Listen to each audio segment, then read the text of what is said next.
I came here several times with my father when I was little, but stopped eating here as often after growing up. I hope the food here will be to your taste. Oh, don't worry. We haven't eaten at a hotel like this in a while. Paimon's getting excited already. In that case, I'll go order for us first. Please wait here a moment.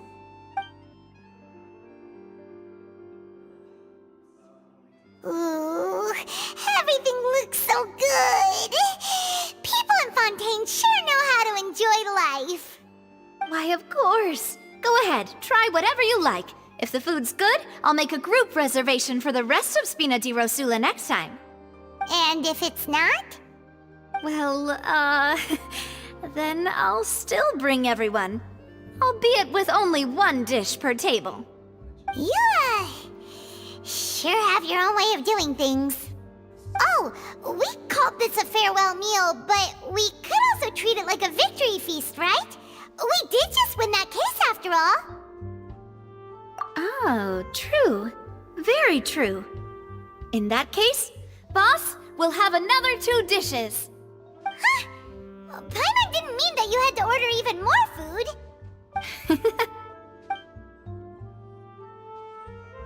Speaking of cases, do you think that the mastermind behind the serial disappearances will get caught soon now that this has all happened?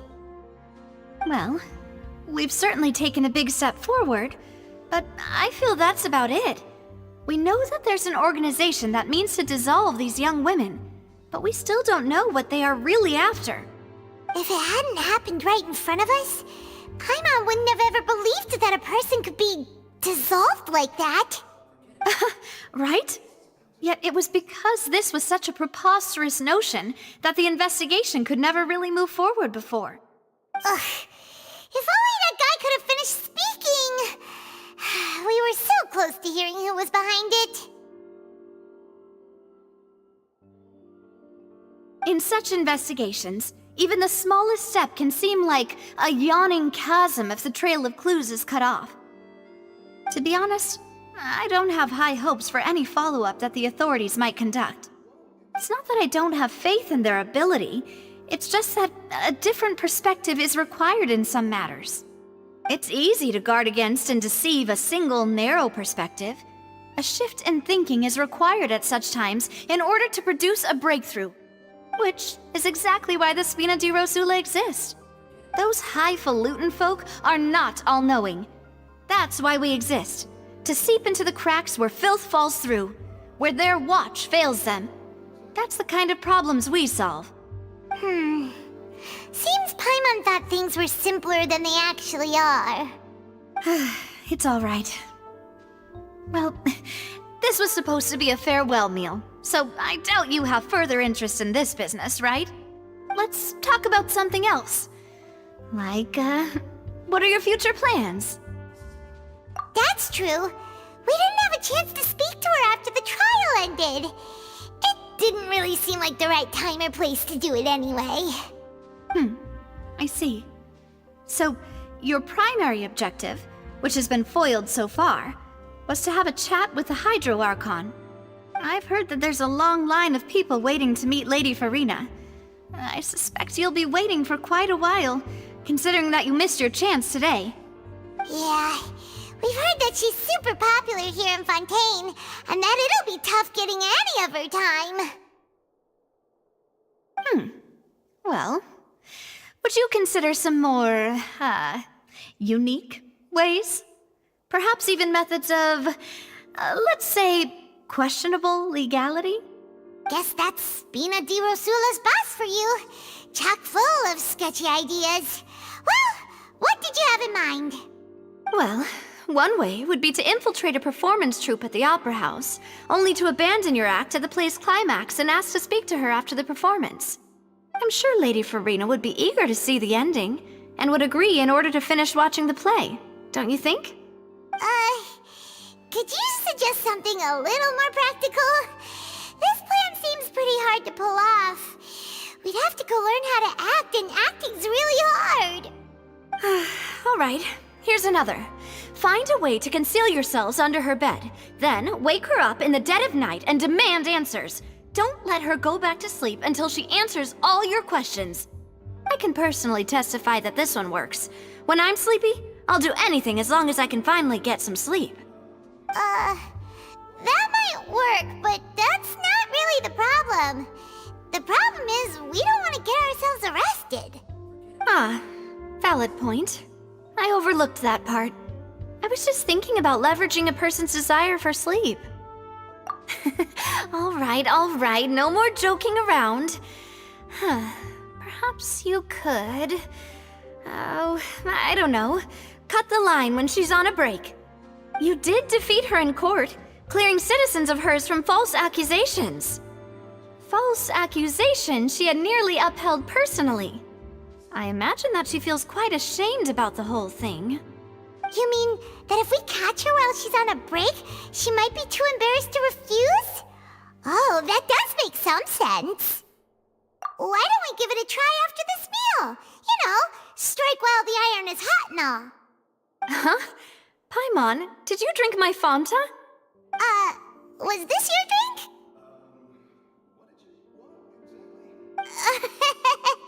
Sorry about that. Paimon wasn't really paying attention and the cup was right next to Paimon. Would you like to order another? No, it's fine. We're just about done here. Alright. Honestly, Paimon wouldn't recommend Fanta anyway. It tastes kinda salty and icky. Is that so? Huh. Well, in that case, we'll have to blacklist the Fanta here then. If we're all finished eating, then I'll go pay. Yeah, we're stuffed. Thanks for the treat, Navia.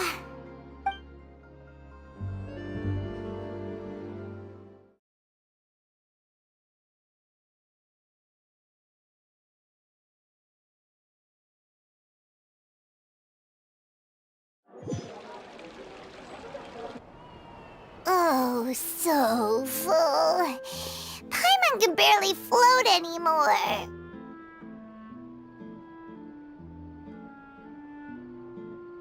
Can't you see Paimon's barely an inch off the ground? Okay. As for expenses this month, we're left with... Hey, Navia! What are you doing over there? Oh, nothing. It was just a meal, you know? Nothing the Spina di Rosula can't cover. Let's get ready to try to meet the Hydro Archon again. Bye, Navia! So this is goodbye, huh? Well, if you do encounter any other trouble in Fontaine, you're always welcome to contact the Spina di Rosula.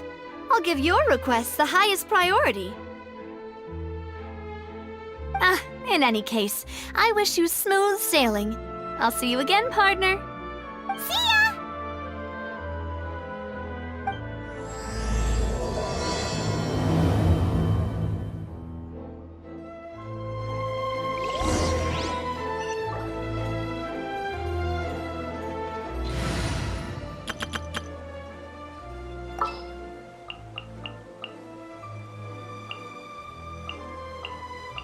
We'll need a strategy.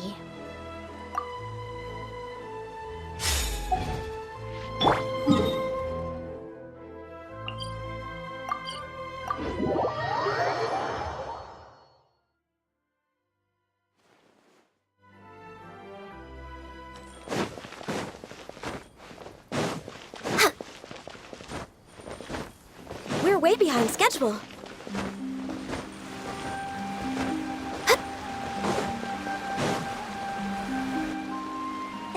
People around anymore. Looks like that boat we took to Araneas might have been the last one. Vache. Looks like we're back here again. Huh? Traveler? Are you hearing voices again? Ugh. That's kinda spooky. Are you sure we don't want to come back in the morning? Vache.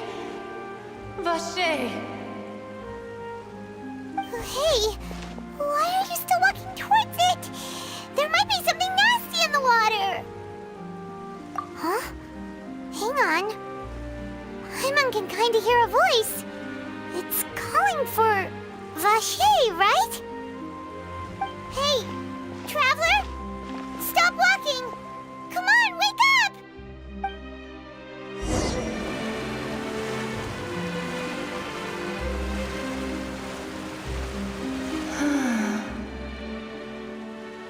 Vache, are you my dear Vache?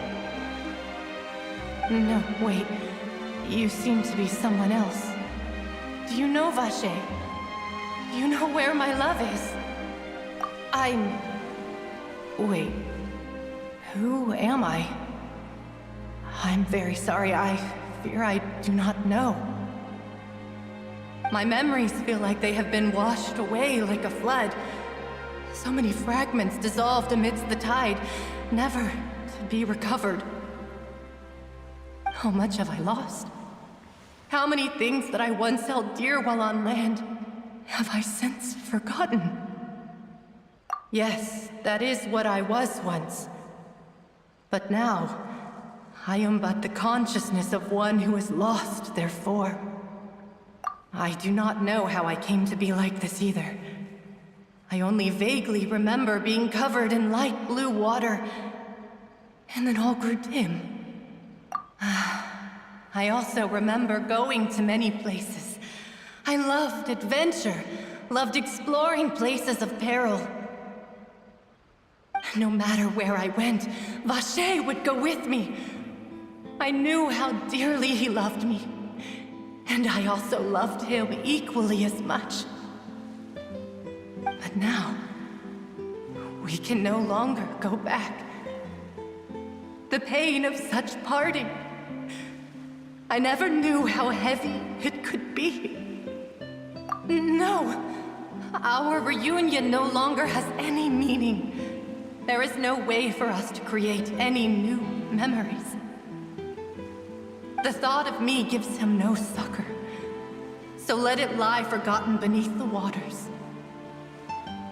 If you meet Vache, tell him not to look for me. Tell him to move on. That is the only thing I still remember.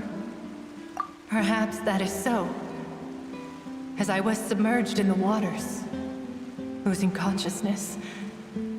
I saw Vache above the surface.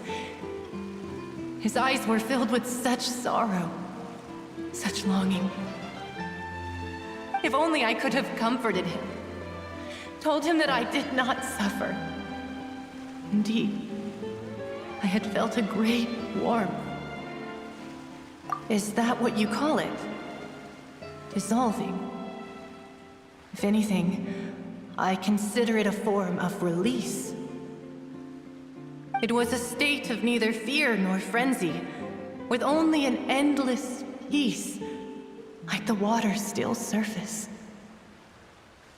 I could also liken it to being a thirsty person who drinks water for the first time, and only then sees how they have lived for so long in a world of endless want and anxiety. I think I hear your companion. It's time for you to go, I think. Farewell, then. I am glad that you were able to sense my presence. Remember, if you see Vache, tell him not to seek me out any longer.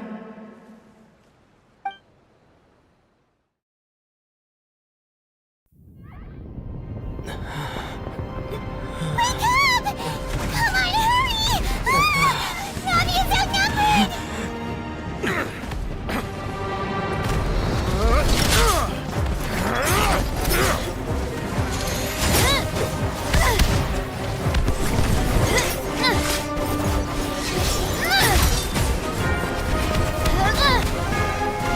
Demoiselle, look out!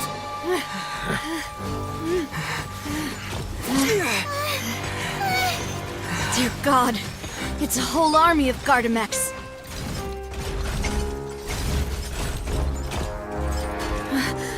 Chlorand?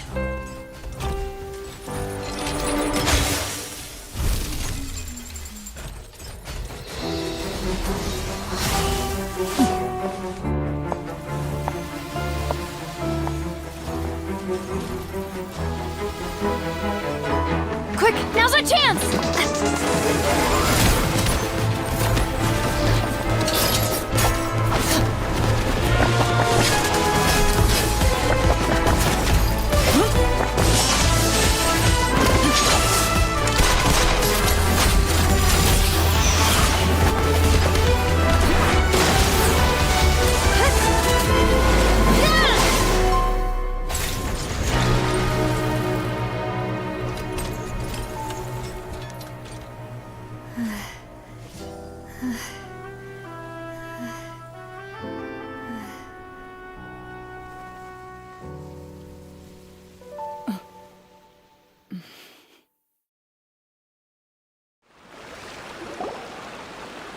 I should thank you for lending us your sword there, Clorand.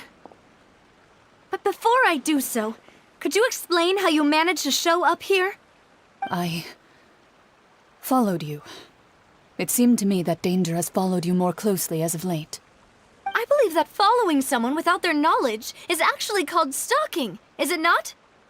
Mr. Callus's last wish was for me to ensure your safety, and I will not betray his trust. He would do the same, were he alive today. Do not speak of my father! Sorry, demoiselle. I was not strong enough. Thank you for your aid, Miss Clorand, but do keep an eye out for your manner of speech. I believe we all wish to avoid unnecessary emotional harm. Sorry, I did not consider your feelings. Whatever. What else do you know? How did you come to the conclusion that I'd be in grave danger? I doubt I know much more than you, but I believe that the mastermind behind the serial disappearances is very powerful. Your performance tonight will almost certainly attract their attention. I'm sure they've known about me. To be honest, I'm shocked it's taken them this long to act against me. And what about these Gardemeks? I thought only those associated with the Maison Gardiennage could control them. None of these mecha have serial numbers. I was sure to check a moment ago. They are not the ones used by the authorities to enforce the law. I can only conclude that some powerful or wealthy party must have obtained them via illegal means, deploying them as a private force of sorts. What? Your point being that they're out of Spina di Rosula's league, then? Yes. Be careful, and do not act rashly. I will continue investigating no matter what. We will bring the truth to light. That's my father's true last wish. Regardless, thank you for your help today, Clorand. But if you get any ideas, tell me first. I don't much appreciate being followed. I do not think that they'll strike again anytime soon. So I shall stop following you. Good day, all.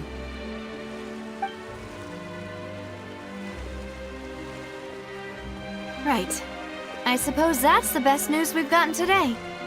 Demoiselle, I believe that Miss Clorand was being sincere with you. If we tried, we could attempt to thaw relations a little. I know, she's... Oh, thank goodness! Paimon thought we were done for! Those Gardemeks came out of nowhere while you were unconscious, and Nadia and her gang saved us!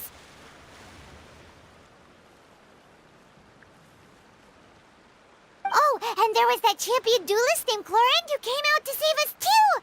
We got lucky there. Paimon probably couldn't have fought them off otherwise.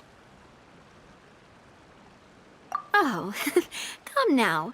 Forget all that polite talk. That wasn't really a farewell meal we had back there. Not for me, anyway. In truth, I hope that every meal we have together shall be a victory feast. As such, we're still partners. There's no need to thank me.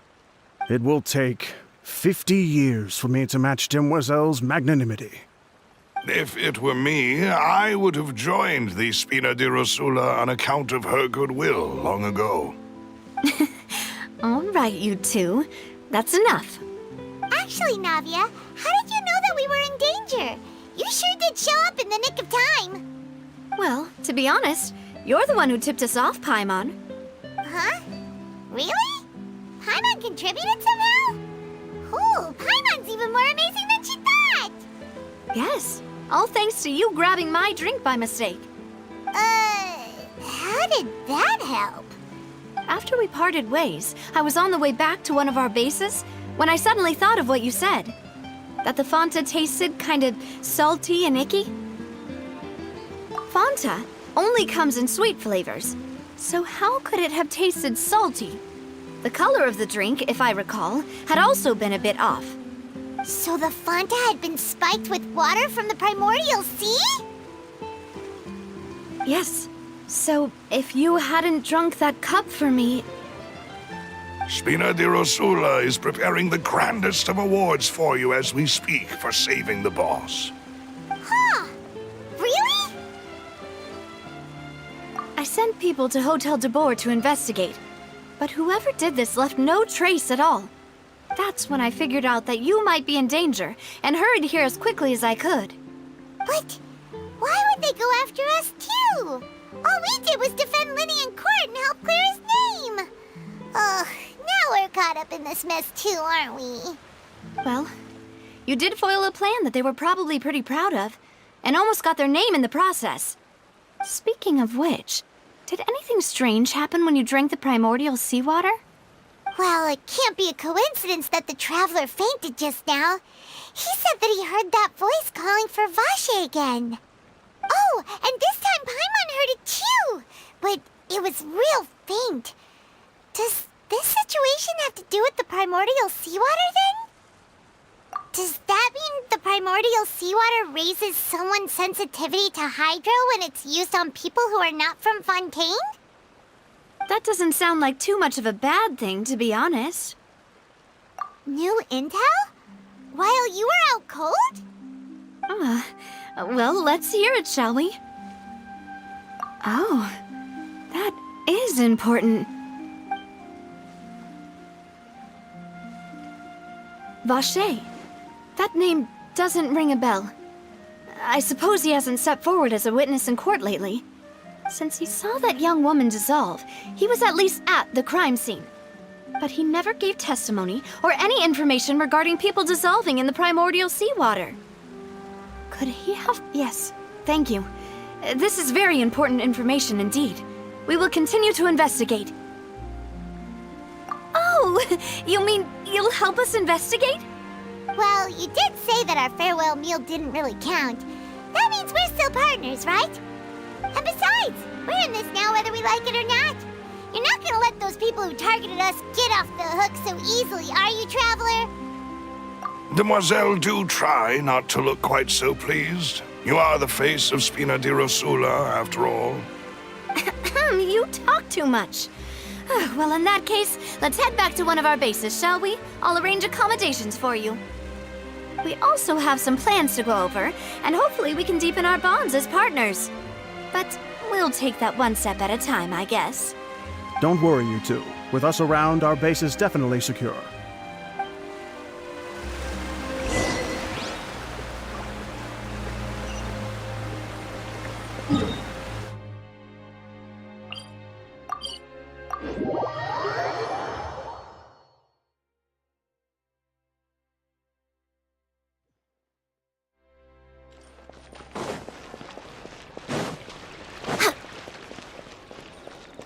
We're way behind schedule.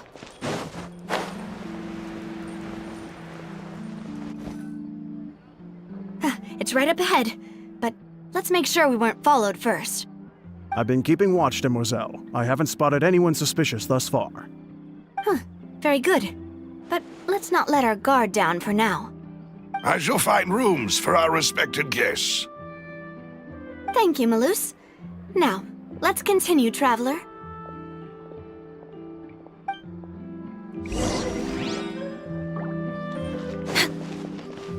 We're way behind schedule.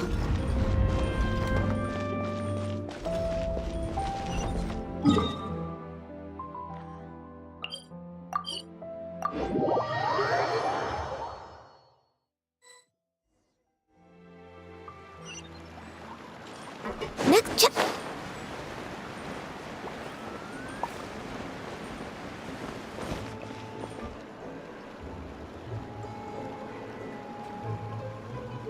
So, This is your base?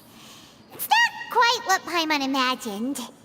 Your accommodations have been arranged. Under the present circumstances, I can confidently say it's the best we have.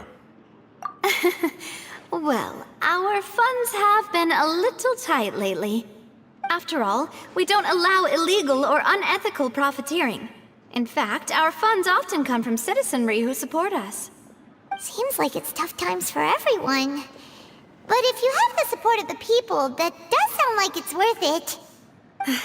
To be honest, our financial situation was a lot better back when my father was in charge a few years ago.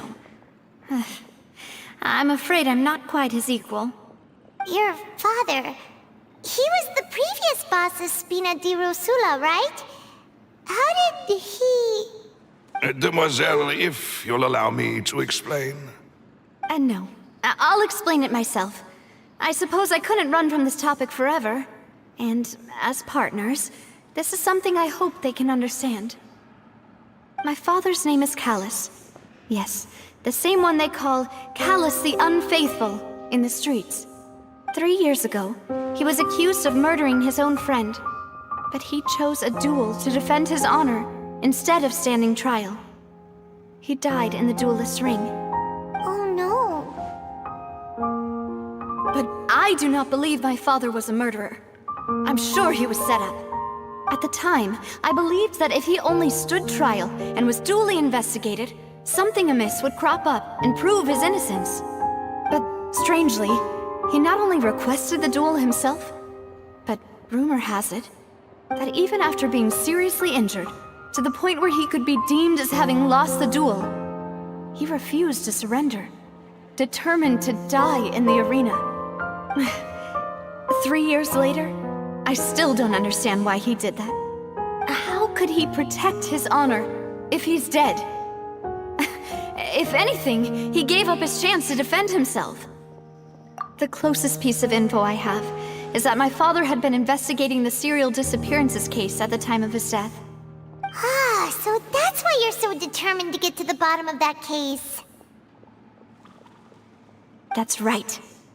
I've also tried to investigate the murder my father was implicated in, but I haven't found a single new clue in my countless reviews of the investigation records. However, I believe that if the murder case is related to those behind the disappearances, they must know something. I must know what really happened. Was my father coerced? Framed? Even if he really did kill his friend, I must get to the truth.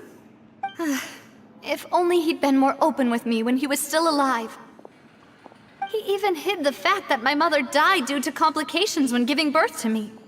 And now, here I am investigating his death. You really are a handful, aren't you, Papa?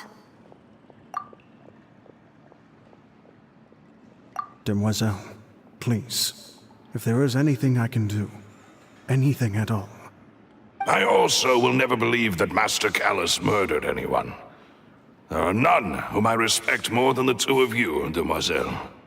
Master Callus did so much good in life, yet all it took was one murder case for him to be dubbed Callus the Unfaithful. Even our supporters decreased greatly due to that incident, hence our strained finances at present. Wait, if Callus was such a good man, wouldn't people at least be a little suspicious when he was accused?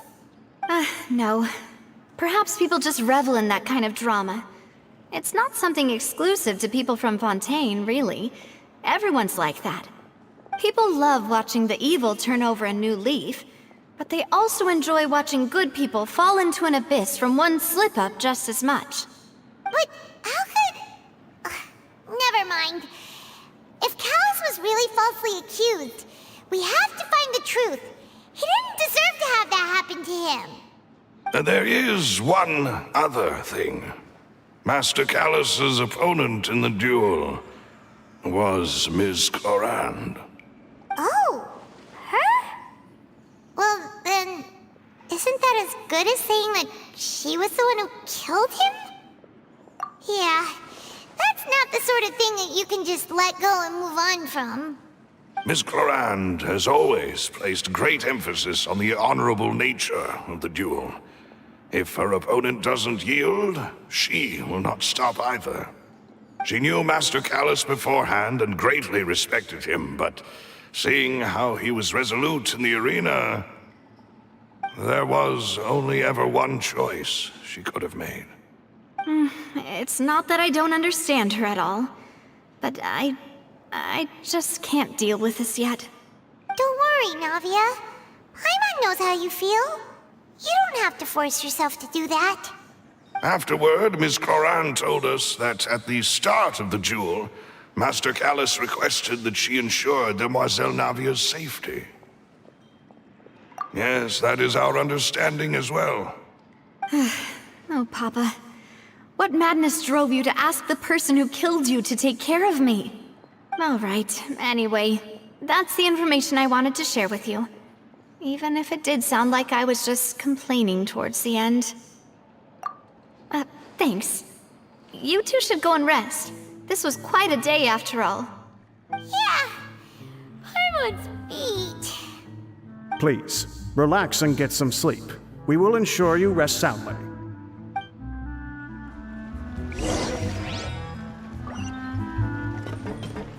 Whether it be responsibility for Spina di Rosula or Master Callus's death, it all landed on Demoiselle's shoulders so suddenly.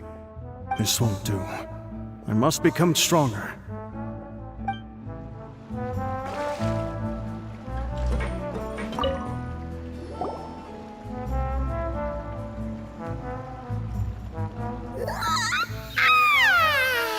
Paimon slept so well. This place feels almost too safe. Huh? Navia? Where did the other two go? I sent them back to Poisson. It's Spina de Rosula's place of origin, and where we have our headquarters. There's not much for them to do here at the moment. Paimon gets the feeling that you're just trying to get them off your back. But never mind that. When did you get back? Were you waiting here the whole time? No, I just returned after going out for a while. I did some investigating yesterday regarding the name Valche. Wait, so you didn't sleep at all? How could I after having such critical new evidence appear? Guess Paimon wasn't speaking for everyone just now, huh? Unfortunately, this name seems to have been wiped from existence. It doesn't seem to have a match anywhere. I suspect that those behind this have already taken steps to hinder an investigation from this angle. But that does prove that this Valche person is a key witness in the incident. Does that mean we're too late, though? No. There is one ray of hope. One place in Fontaine that they would find almost impossible to threaten, no matter how much they wanted to. And that is the archives kept by Chief Justice Neuvillette, a place where detailed files on all the cases in recent years are kept. If the Oceanette you met is one of the young women who went missing recently, we should be able to find some related information there. So Neuvillette maintains an archive of case files? Whew. Guess that's the hard-working Chief Justice for you. In that case, let's go talk to him, shall we? Aren't you coming along, Navia? Did you get tired? No, it's nothing. Let's go see the Honorable Chief Justice.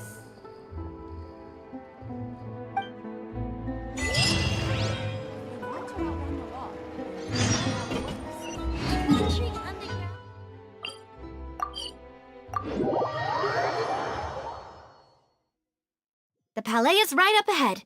Come on. Behind schedule.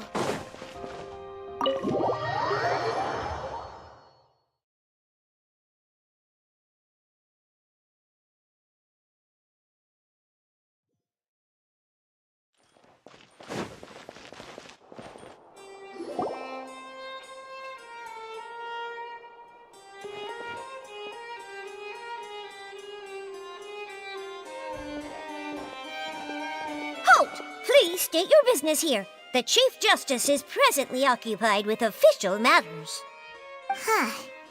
This place does look pretty heavily guarded. Guess that proves that Nervalet's files are really secure. Hey, don't you recognize us? Huh? Who are you? Just to be clear, I don't care who you are or who you might be related to. Our rules make no exceptions. See? They've got great discipline, too. Yep. Paimon can tell. If you're here just to crack jokes, I can point you towards the exit. Unlike some, we're busy, so please leave if you don't have a reason to be here. No. What I meant to say is, shouldn't you remember us from a few days ago? We were at the trial of the great magician Linny. Oh, yes, I remember. I read about it in the Steambird. You must be Linny's attorneys. It's all coming back to me now. We're here today to report and archive some information on a follow-up case. Huh. Is that even a thing? Of course. Don't worry. We're here on official business. You can trust us. All right then, I'll let you through. The Chief Justice is just inside. Thanks so much.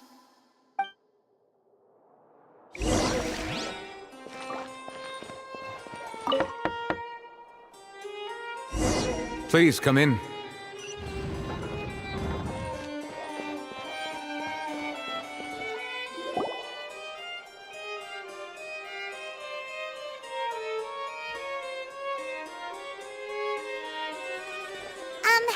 Sorry to barge in, Monsieur Nervalet. We only lied to get in because we didn't know any other way. It's all right. Please let me know how I may be of assistance to you. So you're not mad at us? We're looking for a man called Vacher. He may have been an eyewitness in the serial disappearances case. If we can find him, we may be able to unearth some key information on the case. Ah, I see. In that case, please wait here a moment while I browse through the files.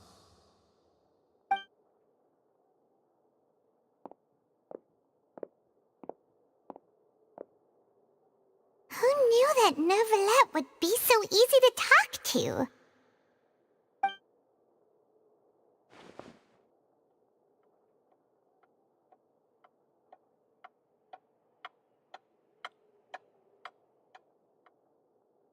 Unfortunately, I'm quite certain that no one by the name of Vacher has been involved in any case, criminal or civil, in the past several years.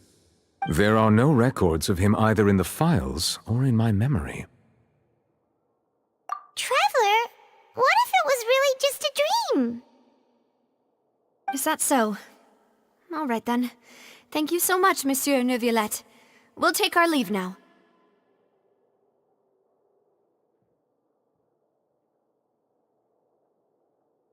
Ahem.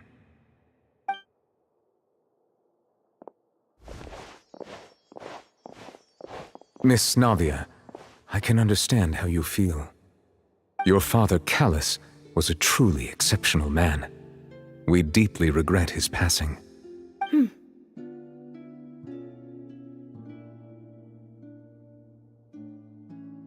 And what are you trying to say, Monsieur Neuvillette? Are you trying to console me? Extend your sympathy? Or just express some tendril of regret? No. You are not trying to do any of that. I can hear it in your voice. There's no emotion behind your words. You only said those things because you felt like you should.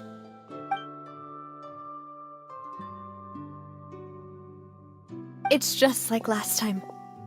After my father took his place in the duelist ring, I pushed through the guards to talk to you as a last resort. You even told me then that you thought there was something fishy with the case, yet you still allowed the duel to go ahead. In your eyes, the value of a human life is nothing compared to those cold laws you hold so dear. If you truly regret my father's death, then why didn't you call a stop to the duel? Why didn't you give me the power to stop him from throwing his life away? Why did you just let him die, despised and hated by all? Everything was hanging on a thread at that moment. Just the tiniest effort could have changed everything. There are still so many things I never got to tell him. So many questions he still owes me answers to. If you really have no heart, then just look me in the eyes. I, Navia, will show you the true meaning of regret. I'm sorry, Miss Navia. You and my father are truly alike. You keep all kinds of things in your heart and never say a word to anyone. It's not so much that you can't feel, but that you would never express anything. Oh well. In any case, everyone already knows full well the apathy of the Chief Justice. My apologies for taking my emotions out on you, Monsieur Chief Justice. Let's go, Traveler and Paimon.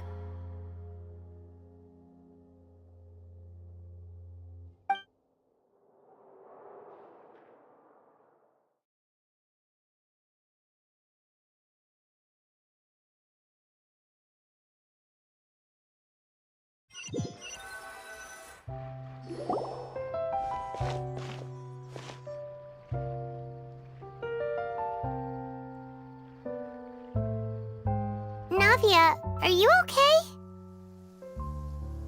I'm fine. Rain. It's raining. You're right. Wasn't it still sunny when we went into the building? And there shouldn't be any active trials today. How strange. Now that I think of it, on the day my father was convicted of murder, it was also raining. What is it? Did you think of something? Yeah, he was outside. It was uncovered and the rain could fall there. Why? Do you think the rain could have affected the crime scene? That thought has occurred to us before. We've even expanded the search area to try to account for that, but didn't find anything of value. Oh? Wait. You don't mean... So you're saying that the true murderer could have been turned into water and then got washed away with the rain? Yeah, and if that's what had happened, then no one would have believed your dad, even if he explained what he saw to the authorities. I really think I found a true genius for a partner. You're completely right. How did I not connect the dots earlier? All right, let's go to Poisson. With this new lead in mind, we'll get to the bottom of my father's case for sure. Yeah, we're gonna make progress for sure this time. Do you want to go with me now? Or do you want to head over by yourself later? Great. Let's go then.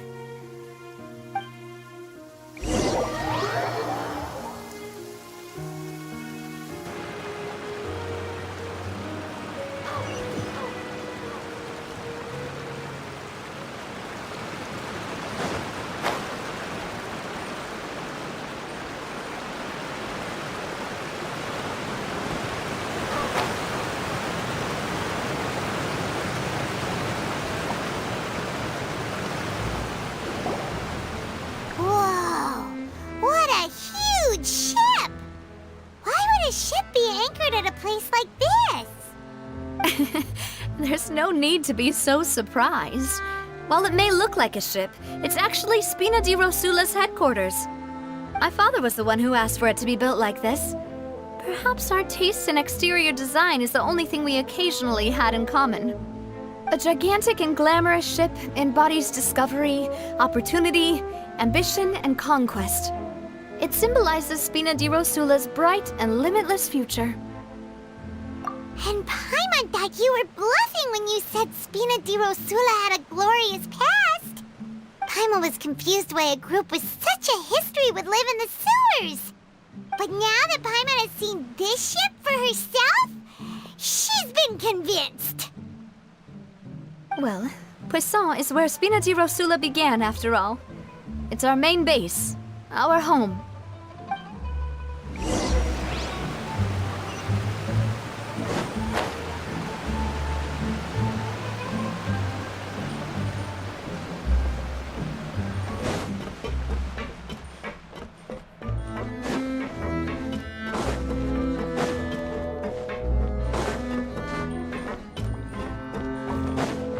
Manifest!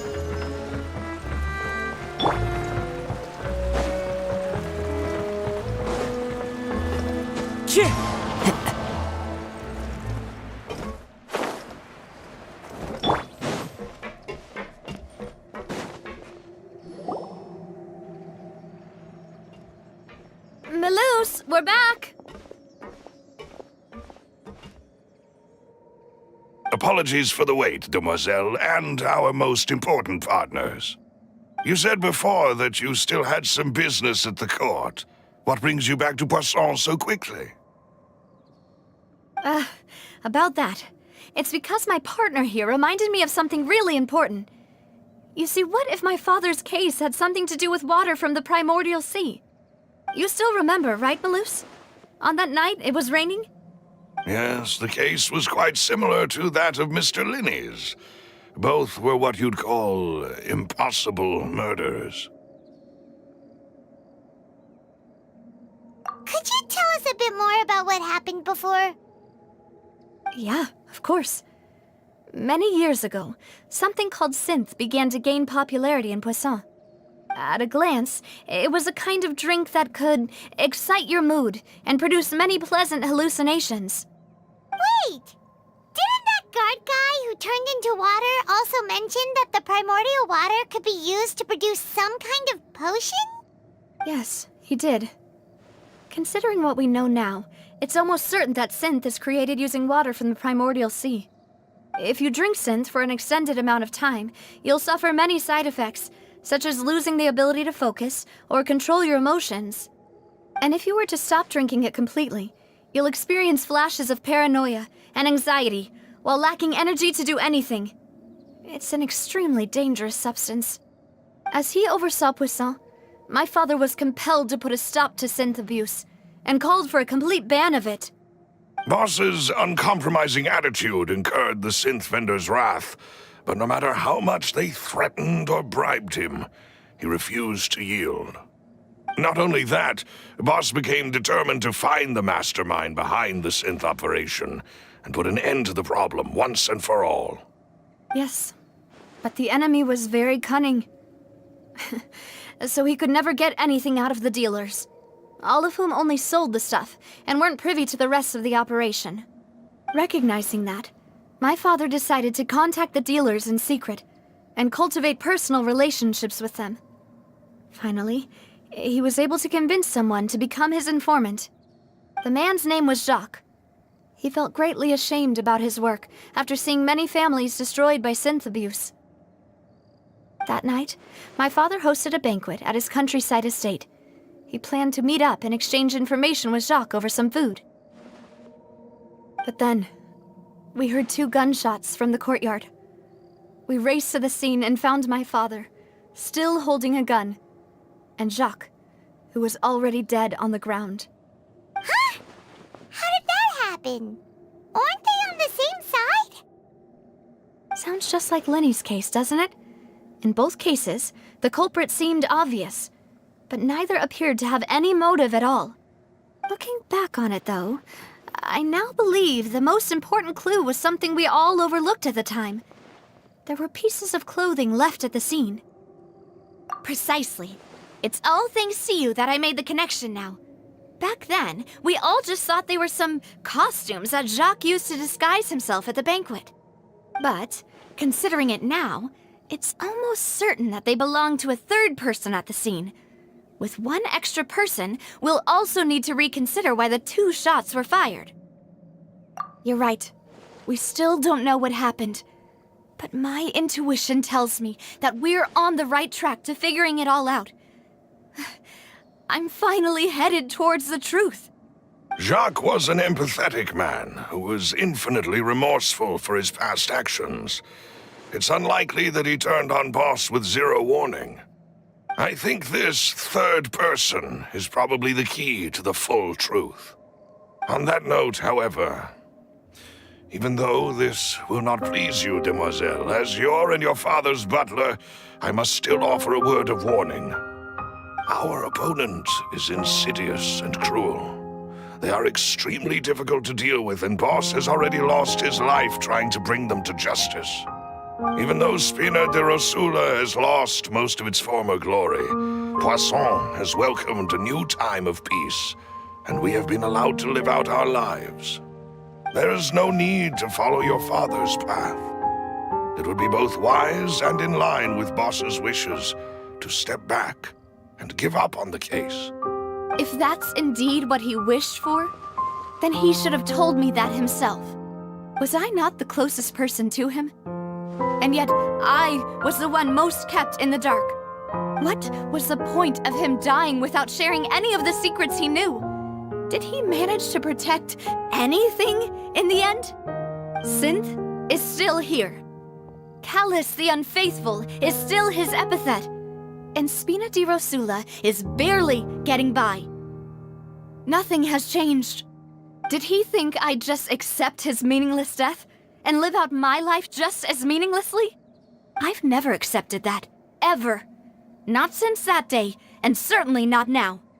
I want to find out the real answer for everyone's sake. For the missing girls, for the victims, and for myself. Navia. This is indeed the best moment to act. Your partner appears to be quite reliable, and more importantly, demoiselle, I think you're also ready to take this on. So you do know something else, Malus? Yes, I do. In fact, even before that banquet, Boss already knew of the connection between Synth and the serial disappearances case. But what drove all the tensions to the boiling point was the revelation that you, demoiselle, had been selected as the next target to disappear. What? Boss also didn't tell you that he had been diagnosed with a rare illness. The doctors told him that he had no more than 5 years left to live. And the serial disappearances case caused him great anxiety. 5 years was nowhere near enough time to resolve this long-standing conflict, but once he passed away, all the danger would pass on to you. Knowing all of this, he decided to use one final intimidation tactic before his death. He claimed to have already gotten his hands on some key incriminating evidence for the other side, and even told some members of Spina di Rosula about the details. But as long as you remained safe, he would not share the evidence with the public. If something were to happen to you, then he and all those he told would immediately expose all they knew about Synth and the disappeared victims. Right, so nobody would be able to get off scot-free. As we've seen, Boss's tactic has worked. Even though Boss has been gone for a long time, the other side has not tried to take Demoiselle's life. No, I don't believe it. He never appeared to look sick to me. No father wants their daughter to see them weak and haggard, especially someone as proud as Boss. To him, dying in a duel and suffering lasting dishonor as the unfaithful was still far preferable than losing face in front of his daughter. So he chose to die in silence, so that he could protect me. I'm afraid you're not understanding this correctly, demoiselle. What Boss wanted to hand to you was not a parasol, but a sword. If Boss's spirit could hear you telling me that you want to find the answer for the sake of everyone involved, I'm sure he'd be extremely proud. That fool. Couldn't he have just given it to me straight? No. He might have set up everything precisely because he never thought I'd be able to understand him. Is that the amount of confidence he had in me? And what if I was never able to make it to where I am now? Yeah. I suppose that's true. With the way he'd set things up, if I had wanted, I could have just lived out my life without a care in the world. But thankfully, he rarely talked to me about complex matters, and thus understood little of me as a person. In this case, he really didn't need to give me an easy way out. Malus, what was the key evidence that he shared with you? It's the location where synth is produced. Essentially, it's the enemy's headquarters. When he was threatening the enemy, Boss didn't share the specifics of the incriminating evidence he found. But if you want to use it against the enemy, you'll still have to take several things into consideration. Why? If we know where the place is, can't we just go storming in? You mustn't forget that we're fighting against a mysterious and dangerous organization that's been in operation for decades. There's no telling what might be lying in wait at their headquarters.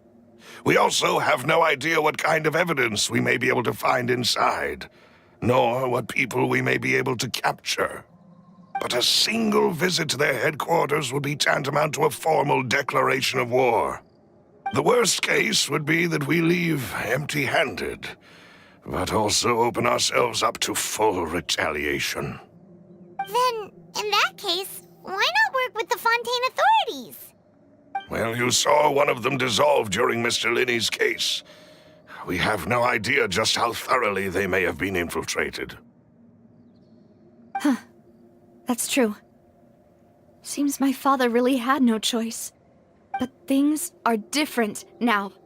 It should be a lot easier to prove the other side's guilt, now that we've connected Synth with the disappearances case. You sound like you've put a lot of thought into this, Malus. I am the butler, after all. I live but to serve the boss and Demoiselle's will. I've always been willing to take on any kind of risk for your sake. But considering my relative lack of ability, I've spent my time keeping secrets, performing basic investigations, and waiting for the right time to come. Thank you for all of that, Malus. Have you discovered anything new in the past few years? Let me think. One conclusion I came to was that the enemy must be quite familiar with Spina di Rosula, or at least have an informant planted here. When I announced orders to the organization's members on Demoiselle's behalf, I used to deliberately keep a few people in the dark and observe the reactions of the synth vendors. If the vendors didn't change their plans, then the individuals informed of our orders must be innocent. If the vendors packed up and fled, however, then someone must have given them the news. After several rounds of testing and investigative tracing, I've narrowed the suspect list down to 3 people. The first is Florent, Spina di Rosula's senior advisor. Huh? Florent? Yes, surprising, isn't it? He was one of the people Boss trusted the most, which also means that he was someone who understood Boss really well. Thanks to his position within Boss's innermost circle, he always knew our upcoming plans and could thus avoid capture this whole time. There's someone else like him too. Marcel, the head of Confrérie of Cabrières. Uncle Marcel. It's a guild in Poisson. Boss helped it to grow to its current size and prominence. In the beginning, they were only reselling some daily goods, but now they're one of the richest guilds around, with a lot of business connections in the city. So, they're like a sister organization of Spina di Rosula? Yes, you can say that. When we were fighting against the synth dealers, they provided us with plenty of support. It's a bit difficult to imagine someone using their own money to hunt down themselves. The final suspect is Thierry, the man responsible for coordinating information between Spina di Rosula and the guards. Although the guards mostly leave us to our own devices, there are still many activities we have to report to the local authorities. Since Thierry is always in the know about our current activities, he could theoretically always plan one step ahead. I see. These are all people who I communicate with quite regularly. To think that the enemy we've been fighting against has been right next to me all along, among those I trust the most. It's almost too hard to believe. If you want to investigate them, please take every precaution to not alert the quarry. Judging from our experience, the enemy is extremely cautious. Of course. And thank you, Malus. You've provided us with a lot of great information. You're too kind, my lady. I'm just doing my duty. And before I forget, proving Boss's innocence would also mean clearing him of blame in Jacques' death. After that incident, Jacques' wife and daughter were taken into the Spina's care. They still live in Poisson today. If it might help, you could also pay them a visit. I can make the necessary arrangements. Aw, thank you so much, Malus. You really are the best. A new case awaits, my dear partner. I hope we can work together to uncover the truth and end this case once and for all.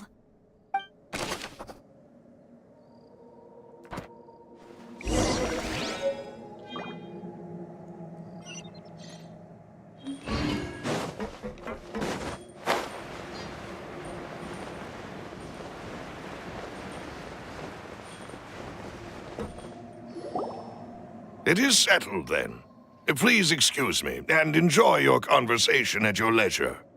Thank you for arranging everything for us, Malus. Excuse me, miss. Do you need anything from us? Oh, Hey, Navia's all quiet. This isn't like her at all. I'm sorry that I only came to visit after all this time. After what happened, I didn't know how I was supposed to face the two of you. Ah, if it's about that, there's no need to apologize. After my husband died, Spina di Rosula sent us a lot of mora and support. I understood your guilt and apology to be genuine. But aren't all of those things nothing compared to the loss of Jacques? I can understand the kind of pain that comes with losing a father so needlessly. You don't understand at all. I didn't know how to face you, because I didn't know what I could possibly bring as a consolation gift. I know only the full truth could bring closure to you, and to all of us. I'm sorry. I appreciate the sentiment, but you don't have to carry all that guilt. On the matter regarding my husband, my daughter and I have more or less found our answer already. Would you mind sharing it with me? I really can't believe that my father could ever bring himself to shoot Jacques. I always knew that my husband's money was earned through others' suffering. He told me countless times that if he could turn back the clock, he would never go into the synth business again. He had many regrets, and felt that he took the idea of providing for his family too literally. For the longest time, he thought Mora was everything. So when Mr. Callis came to him with a proposal, he accepted it almost immediately. He tried to be as careful as he could, but even so, he was still found out by the higher-ups. They found out about his betrayal? Papa didn't say that exactly, but Papa did tell me that I should never be ungrateful. Before he left that day, he told me that he had no choice. It was only later that I realized it was his final farewell to the two of us. I don't know that for sure, but you could say that's the conclusion I eventually came to. Which is why I'm the one who should feel guilty. Callis had always taken great care of us, both when he was still alive and after he passed away. Even if he fired the shot that killed my husband, it was likely in self-defense. It is impossible for me to hate him for what he had done. But Mama, why is Papa still the bad guy if he did the right thing? Papa always wanted to be a good man, So why did he have to do a bad thing in the end? Well, things aren't always as they seem. You still feel like your papa was a good man, right? Yeah, Papa was a really good man. The best in the whole world. Then you should hold on to that. If a good man had to do a bad thing, then he must have had his reasons. Regardless of whether he left you a parasol or a sword. He must have done so to give you a better life. Oh. Thank you for everything you've told me. I will definitely find the truth. The current state of things is not something I'm willing to just sit back and accept. Thank you. I'm very grateful to hear this from you. Even though your personality is quite different from your father's, your determination when you speak is really similar. You really think so? That's the first time anyone said that to me.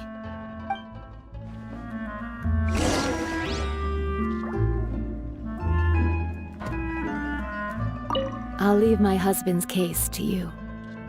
Thank you, Miss Spina, and Miss Spina's friend.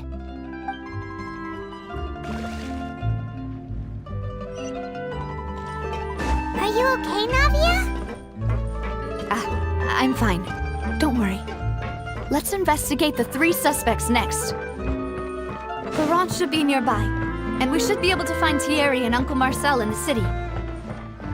I'll get myself together on the way, so please don't worry.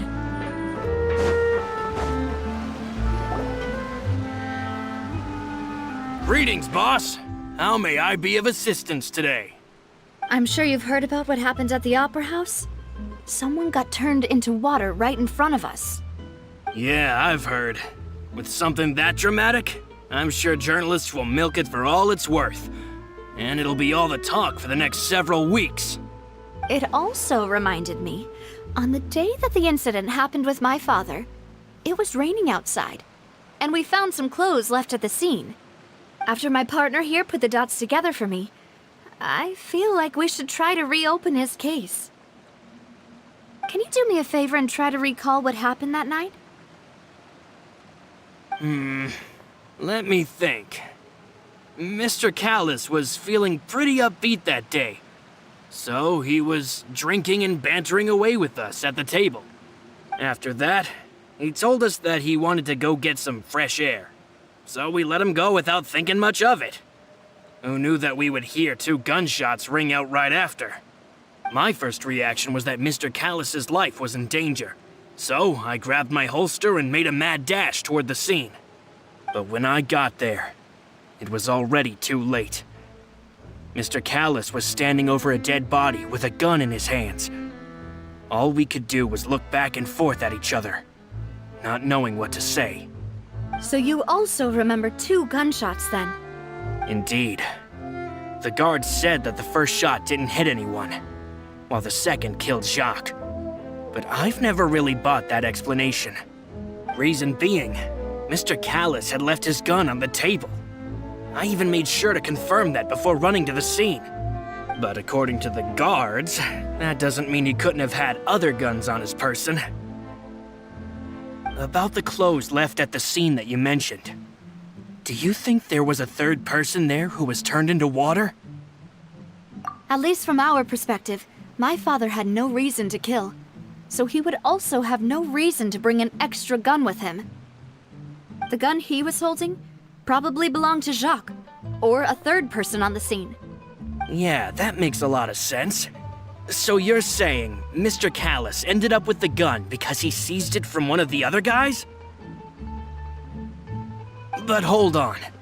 If that's what had happened, then why didn't he share the truth with any of us? He didn't even want to face the Oratrice machine, and chose instead to prove his honor in a duel. Did he lose all faith in the courts after seeing someone dissolve right in front of his eyes? About that, Malus told me a thing or two. So, I think I can understand why he committed to the duel. I'll tell you everything once the whole truth has been revealed. I understand. Then I'll leave Mr. Callus's honor in your hands, boss. And if I may just say one more thing. The whole Callus the Unfaithful epithet has been a thorn in my side since the day it was invented. Many people have laughed at me for still calling him Mr. Callus, even after so many years have passed. But it was Mr. Callus's trust that allowed me to rise through the ranks of Spina di Rosula and live the life I lead today. No matter what others might say, he'll always be the man I respect the most. And he'll always be my boss. Don't worry. I will definitely find the truth. You and all our other comrades at the Spina deserve to know the truth as well.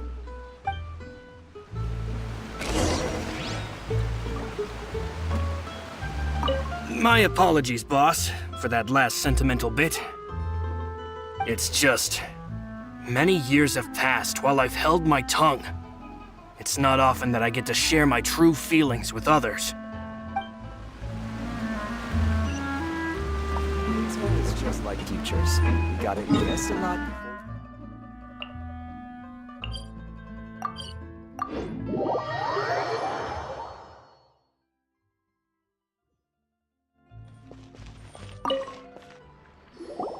Hey, Thierry! It's me! Oh, now, what brings you here, Miss Navia? I've heard that you made quite the name for yourself at the Opera House. Oh, so you've got news of that already. Oh, okay. Hey, I'm also a member of the Guards, you know. The way you make it sound, people would think I was sent off to Poisson because I had done something wrong. Are you sure there isn't a little bit of truth in that? Under normal circumstances, shouldn't you have been called back to the city already? I mean, where I work is really up to me. Let's just say I enjoy the ambiance of Poisson.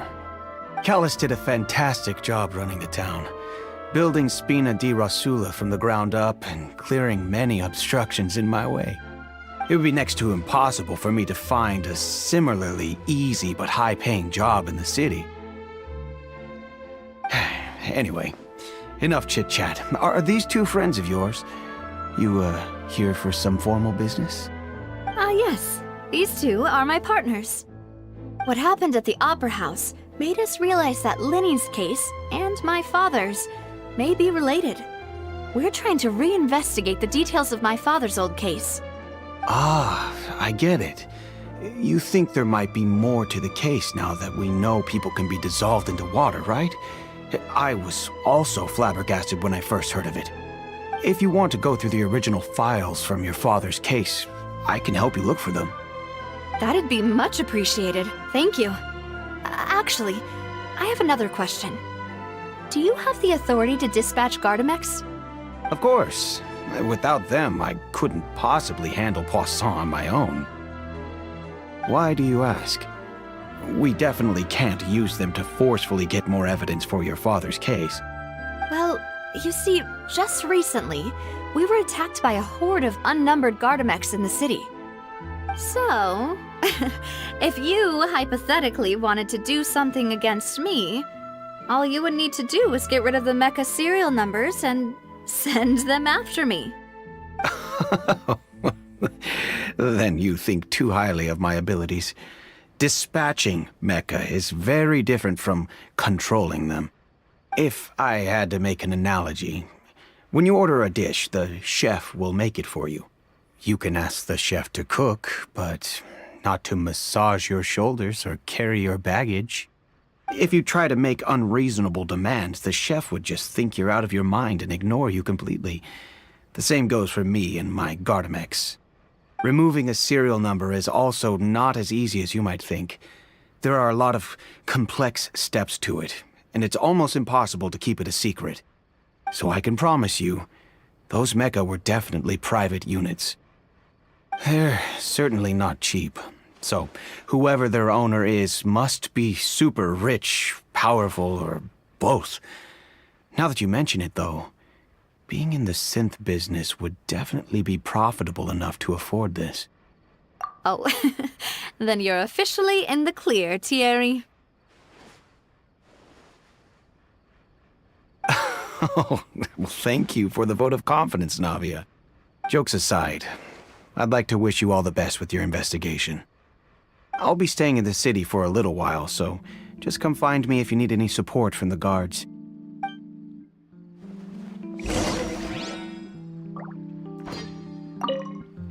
I'll see what I can do for you in Spina di Rosula when it comes to guard stuff, but don't go advertising it to everyone else.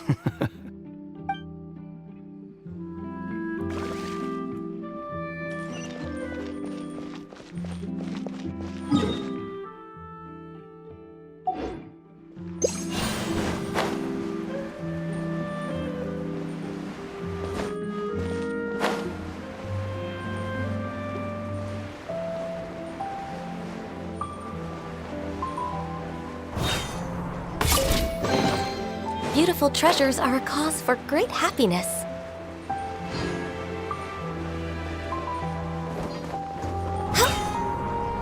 Next on the agenda...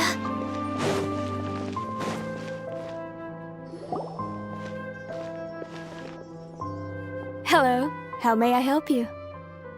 I'm here to see Marcel. Could you please let him know? You can just say Navia's looking for him. Sure. I will let him know right away.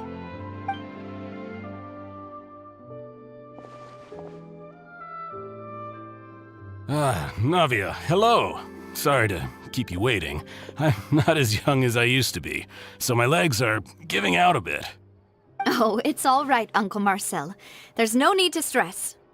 I just wanted to talk to you briefly about what happened in the Opera House. I'm sure you saw everything too, right? Yes, I've never seen anything so strange.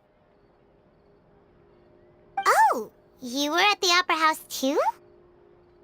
That's right. I went there with Navia to see the magic show. Who knew it would turn into a whole murder mystery? I also witnessed your marvelous sleuthing work. Quite impressive.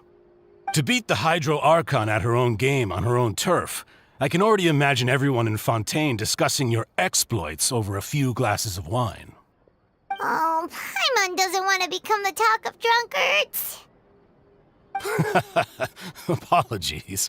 It's just how Fontaine is as a nation. Everyone loves drama and theatrics. Uncle Marcel, you've also noticed that other thing, right? The fact that humans can dissolve in water? Yes, I was reminded of your father's case right away. Is that what you're investigating now? Exactly. I still don't have much solid proof, but I can sense that the other side has already begun to act. Oh, and what makes you say that? We were attacked on Araneus by some unnumbered Gardemeks. And there was also an attempt to get me to drink water from the primordial sea. If not for the vigilance of my partner, I probably wouldn't even be here talking to you right now. Oh, you're giving us too much credit. Wasn't it you who protected us? Alas, it seems things are heating up again. The peace that Callus sought so dearly will soon become a thing of the past. But rest assured, Navia, Poisson will always remain a safe haven for you. If you're scared, you can always return there. If anyone dares to lay their hands on you there, the Confrérie of Cabrières will use its funds to the last Mora to bring them to justice. Thank you, Uncle Marcel. But I don't intend to go into hiding. I'm going to strike while the iron's hot. Do you have any new thoughts on my father's case? About that. Sorry, my age is catching up with me, so it'll take me a while to recall my memory.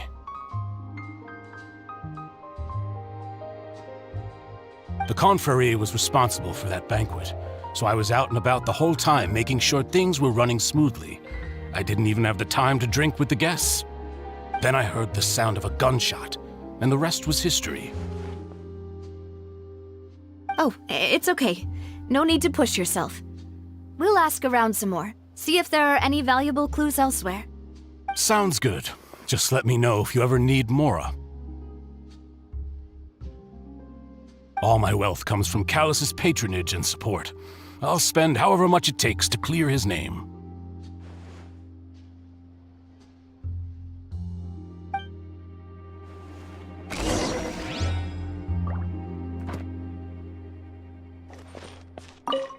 Alas, why do these kinds of things happen to the kindest people?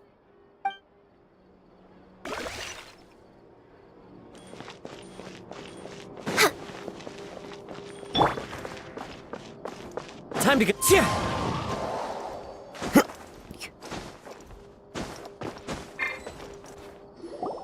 We've talked to all 3 suspects, purely based on their conversations with me. None of them sounded particularly suspicious. I suppose that's to be expected, though. If a single conversation's all that's needed to find them out, then my father wouldn't have needed to investigate the case for so many years.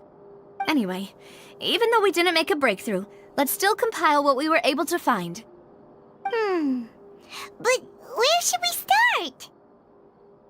Ah, you're right! Flora mentioned that Callus probably only ended up with the gun because of circumstance. That makes sense. According to Jacques' family members, he already told them that he had been discovered, and that he had no choice before he left home that day. If I had to guess, he probably received an order from the synth boss to kill my father. Had he refused, he and his family's lives would have been forfeit.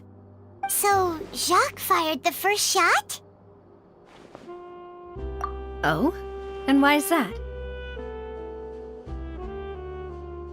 Ooh, that's a good point. Jacques probably already knew that he was just being used as a tool for murder. And once he had completed his mission, he'd be of no more use to his boss. So, what would make more sense from his perspective would be to turn his back on the Order and seek protection from my father. Makes sense. But without evidence, that's still just a theory. Besides Jacques, the attack from the Gardemeks has been bothering me quite a bit as well. It's obvious that our enemy has become more antsy after the secret of the primordial seawater was revealed. Do you think he knew, even then, that we'd follow this lead to the end? Given everything that's happened since, it's quite possible. But who among the 3 suspects would have the ability to control privately owned Gardemeks? Thierry, you say? It is possible that he's figured out a way to convert the Gardemeks for personal use. But I didn't feel like he was lying when he was talking to us about the mecha.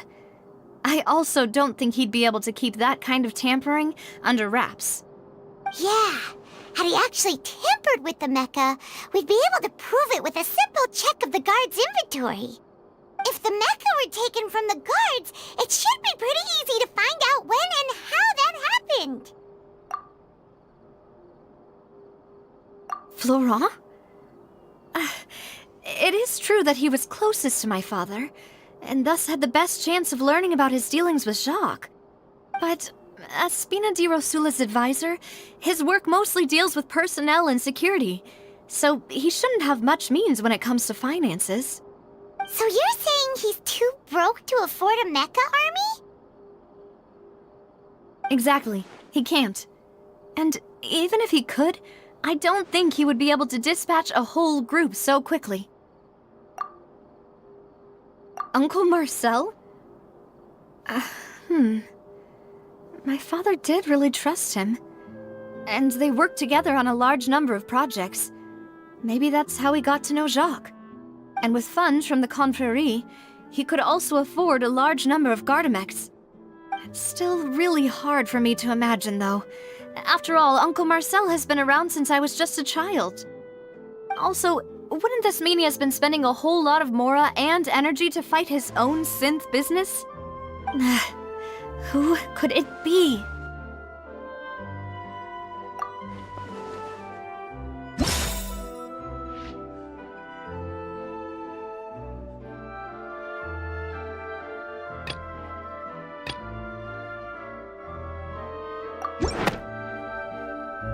You know, if you think everything through, Uncle Marcel is indeed the most suspicious of them all.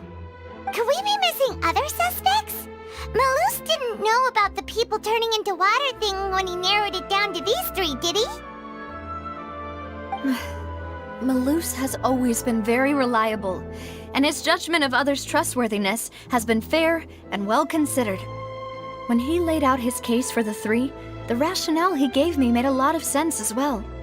The suspect is knowledgeable about the Spina's internal affairs, has the means to dispatch Mecha to assassinate us, and possesses significant intellect and foresight. Even if I don't want to believe it, I'm starting to see how things could all tie back to Uncle Marcel. Well, we still have another trump card on top of all the theorizing and speculating. Yes, Malus did say that charging straight in there would be extremely risky, but we don't have any other options right now. We need far more solid proof before we can hope to go charging in on our enemy. Navia, here you are. Oh, I've been looking for you. Huh? Aren't you the guy from the guards? Did something happen? Yeah. News came from Irenaeus just after you left. We've got another trial on our hands. Wasn't that place built specifically for holding trials? What's so newsworthy about this one? I know. But they said the person they're putting on trial is a Fatui harbinger called Tartaglia. What? Is that someone you know? Yeah, we know him. Maybe even a little too well. Well, he's been accused of being the true culprit behind the serial disappearances case. It's absurd, don't you think? Wait, how? None of our investigations have had anything to do with him. That's what I thought was strange about it, so I came to tell you the news right away. If the charge against him stands, then it'll be next to impossible to get the guards to support any of our planned investigations. Right, because they'll think they've already found the culprit. Yeah, and it'll be a lot harder then to clear Mr. Callus's name. I understand. Well, partner, what do you think we should do? We still haven't found any conclusive evidence. Huh? Split up? What do you mean? Just as expected of my partner. Since this is a trial about the serial disappearances case, the culprit's attention will be focused on Irenaeus, leaving his home base wide open. You're right. This is our best opportunity. All right then, let's do this. I'll stall them at the Opera House and charge Marcel as the true culprit. I won't have any chance of making that charge stick, though, unless we find more evidence. It'll be up to you to make it back in time and hand the decisive evidence to me. We'll help you, just like you helped us in Linny's trial. Demoiselle, please allow us to accompany you. I'm ready. Malus, Silver, when did you two get here? We heard that you'll be leaving Poisson and figured that you might require our assistance. It's our hope that your confidence will be bolstered with the two of us by your side. Thank you so much. Then, let's make haste for Irenaeus. Paimon, Traveler, I'll see you at the Opera House. See you then!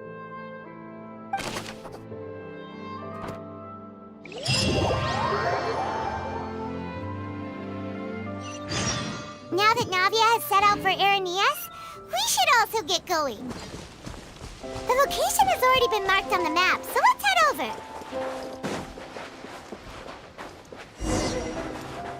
Huh. According to Malus's info, the synth production base is underwater. Let's go and try to find the entrance.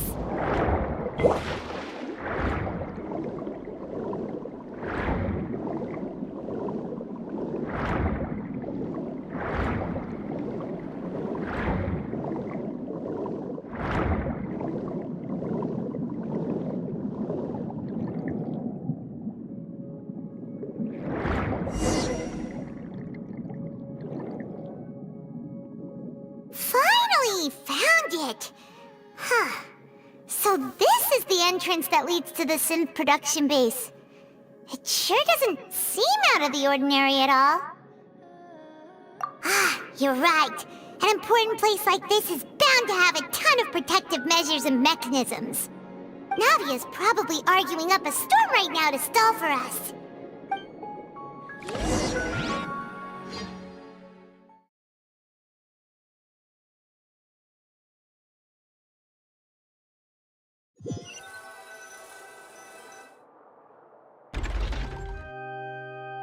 It would appear that I must repeat my question again, Mr. Tartaglia. Do you accept the charge that you are the true culprit behind the serial disappearances case? To be perfectly honest, I don't understand your country's complicated court system, or the reason why I'm being charged with something I've never even heard of. However, I did hear that people who have been charged can choose to participate in a duel to clear their name. Is that right? In which case, as long as I accept the charge, I can have an all-out fight with that champion duelist Clorend, right? I've got to admit, that's one of the most enticing offers I've ever received. When I privately sparred with her last time, she was obviously holding back. Real disappointing. Hey! Don't you understand? You're currently the prime suspect for a major case. This isn't the place for you to be looking for fights. Oh? Sounds like the Hydro Archon wants to lecture me on the ways of the Opera House. Then why don't you duel me too? I'm the kind of student that learns best in the heat of battle. No. That's not what I meant. Alas, it would appear that communication with the defendant is going poorly, and we have made very little progress. In that case, let me explain everything from the very beginning again. The goal of this trial is to determine the culprit behind the serial disappearances case. That case had nothing to do with him! You've got the wrong man! Huh? What's going on? Why is she interjecting again? I told you it couldn't be one of the Fatui Harbingers. Miss Navia, this is the second time you've interrupted the court proceedings. I only tolerated your behavior last time because you were able to provide the court with a key eyewitness. But that was an exception rather than standard court protocol. I can very well charge you with contempt of court for your interjections. Oh, please.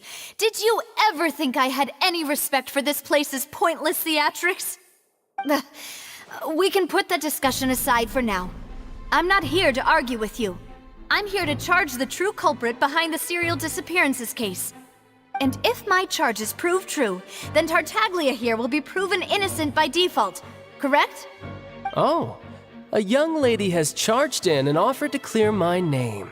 How fascinating. Well, I'd gotten half bored to death by all these rules and procedures anyway, so I'll take you up on that offer. So, Your Honor, is there nothing else for me to do now? You may take a seat for now in the audience, but that doesn't mean the suspicions against you have been lifted. Now then, Miss Navia, who is the person you would like to charge instead? That person is...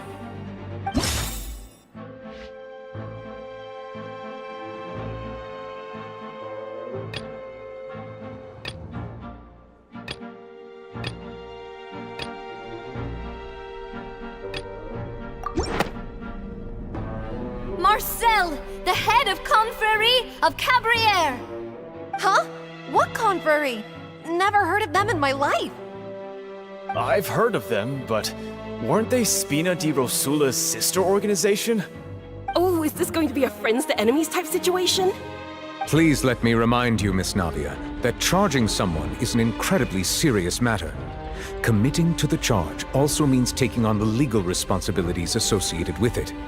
And if the charge fails, depending on the circumstances, you may also be charged with the crime of making a false accusation. Knowing this, do you still wish to charge this man? Yes, I do. In that case, I declare the charge to be valid. Miss Navia and attorneys, please take your places on the court. Members of the guards, please contact Mr. Marcel right away so that he may stand trial.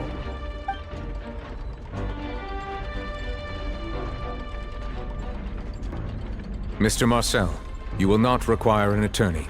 Is that correct? Apologies. It all just happened so quickly.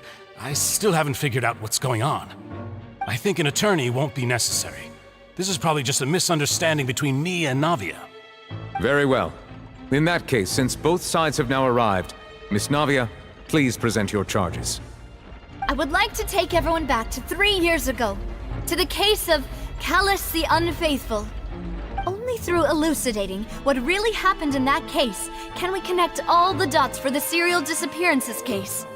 Navia, do you really think that I was the one who killed your father? Come on, why would I do that? Callus was my benefactor, and remember, both you and I only ran to the scene when we heard the sound of a gun. If that's enough to make me a suspect, wouldn't that make everyone at that banquet a suspect as well? I think there's no point in getting into the specifics right now. The audience doesn't even have the big picture yet. Even I'm struggling to remember some details of that case. Exactly correct, Your Honor. I must refresh everyone's memory about that case before I can explain my charge and reasoning. I see. In which case, I will recount the findings about that case as originally recorded by Maison Gardemeks.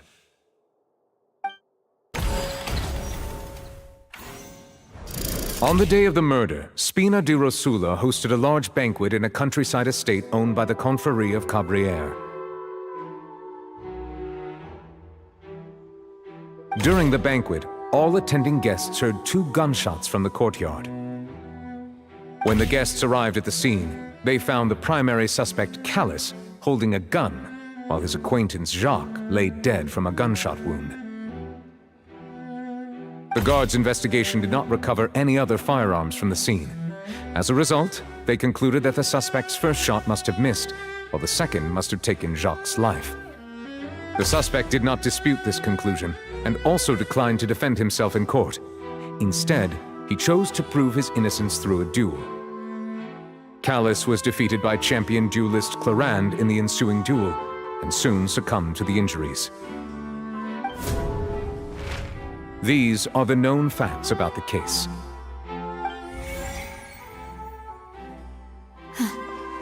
The one with the motive to kill was Jacques, not my father. And even so, Jacques still had no reason to pull the trigger. In truth, the third person shot Jacques first, and was shot in turn by my father when my father seized the gun from him. After that, the true culprit turned the third person into water, erasing all traces of him from the scene. Thank you for the summary, Your Honor. Of course, the guard's conclusion appeared quite sensible to us at the time. However, we should revisit the case now that we've gained new information about the abilities of water from the primordial sea.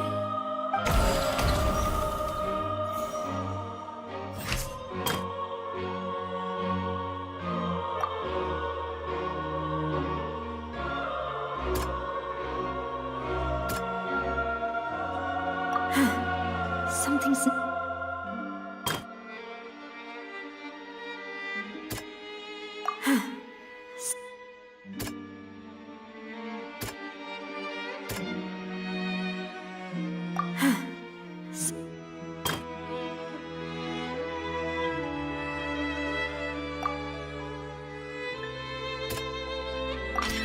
This assassin first shot Jacques, then turned to shoot Callus, only for Callus to wrestle the gun from him and kill him instead.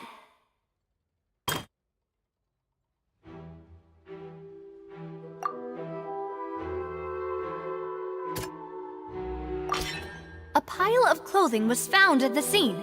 The guards once believed they were used by Jacques as a costume to disguise himself. But now, it is clear that the clothes were proof that there was a third person at the scene, and that they were turned into water after committing the murder. Since it was raining that day, the culprit was confident that they could use the rain to wash away all traces of their dissolved accomplice.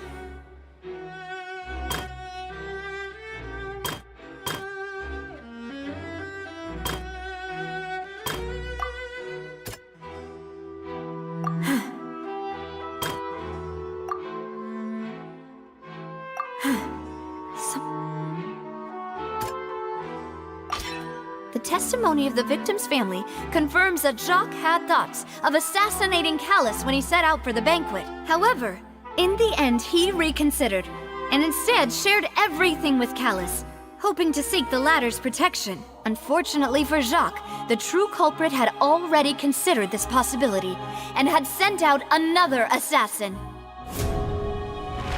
Realizing this, the true culprit caused the hired assassin to dissolve into water, leading everyone to believe Callus was responsible for Jacques' murder. This is the true version of events.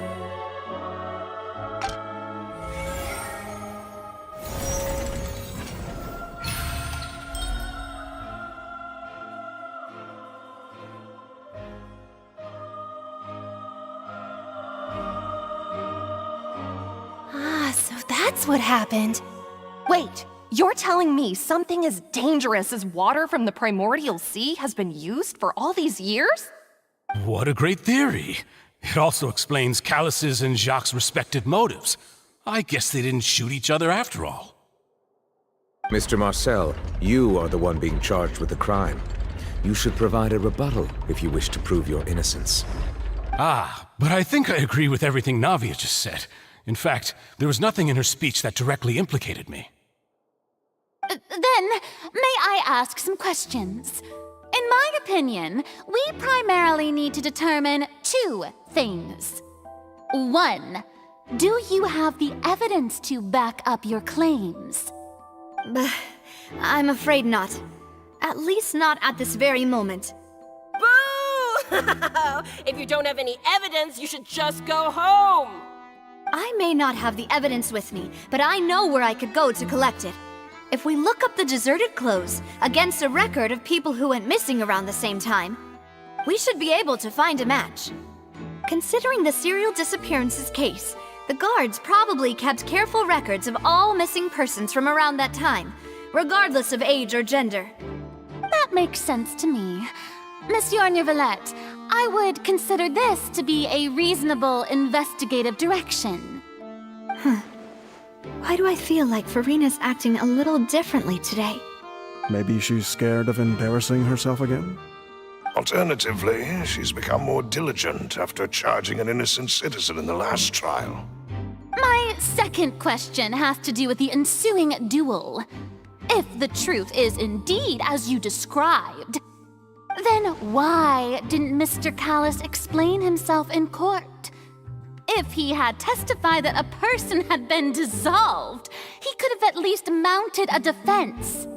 I've thought about this too, and the answer is actually pretty simple. He felt there were things that were more important to him. The dissolving power of water from the primordial sea is an important secret for the true culprit of the serial disappearances case. My father could have exposed it for all to see, but he chose to take it to the grave. At that time, Spina di Rosula was in dire straits, and his reputation had already been shattered. He had no guarantee that going forward with the truth would allow the culprit to be brought to justice. What was certain, however, was that it would paint a gigantic target on my back. Boss once told me that Demoiselle had already been selected as the next target of the serial disappearances case. What?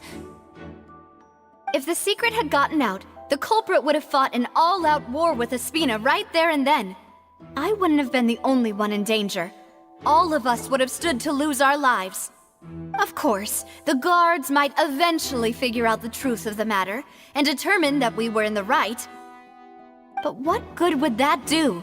How can a hollow verdict protect anyone? Had this opera house ever given my father any kind of confidence in its brand of justice, Spina di Rosula would have had no reason to exist. But by staying silent, we retain the ability to deter our opponents and continue the stalemate.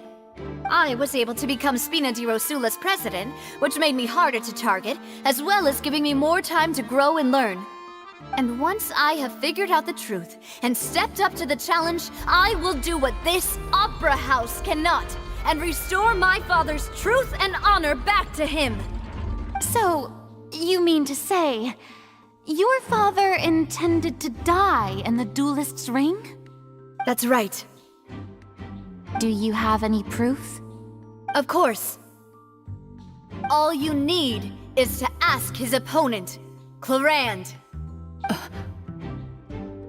I don't need your apology, your guilt, or your support from the shadows. You don't have to do anything for my sake. But since he entrusted his will to you, Clorand, you should tell us the truth about his sacrifice. So, during the duel, did you believe that Callus was intending to die?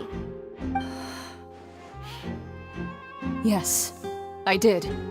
As a champion duelist, I've fought many battles and taken a countless number of dishonored lives.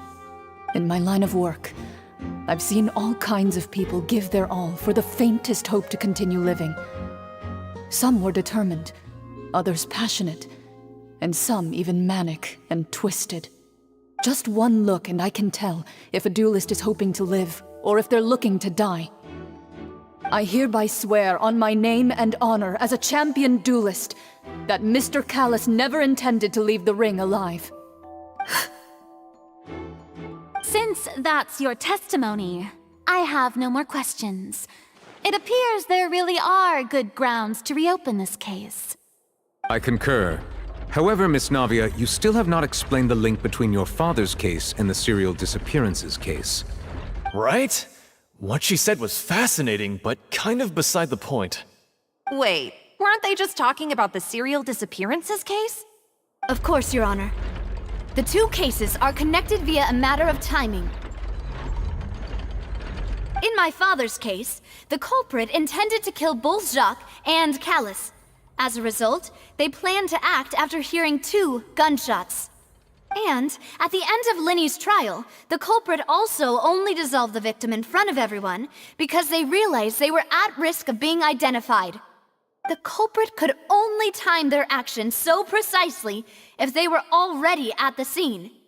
Coincidentally, Marcel attended both the banquet and the trial.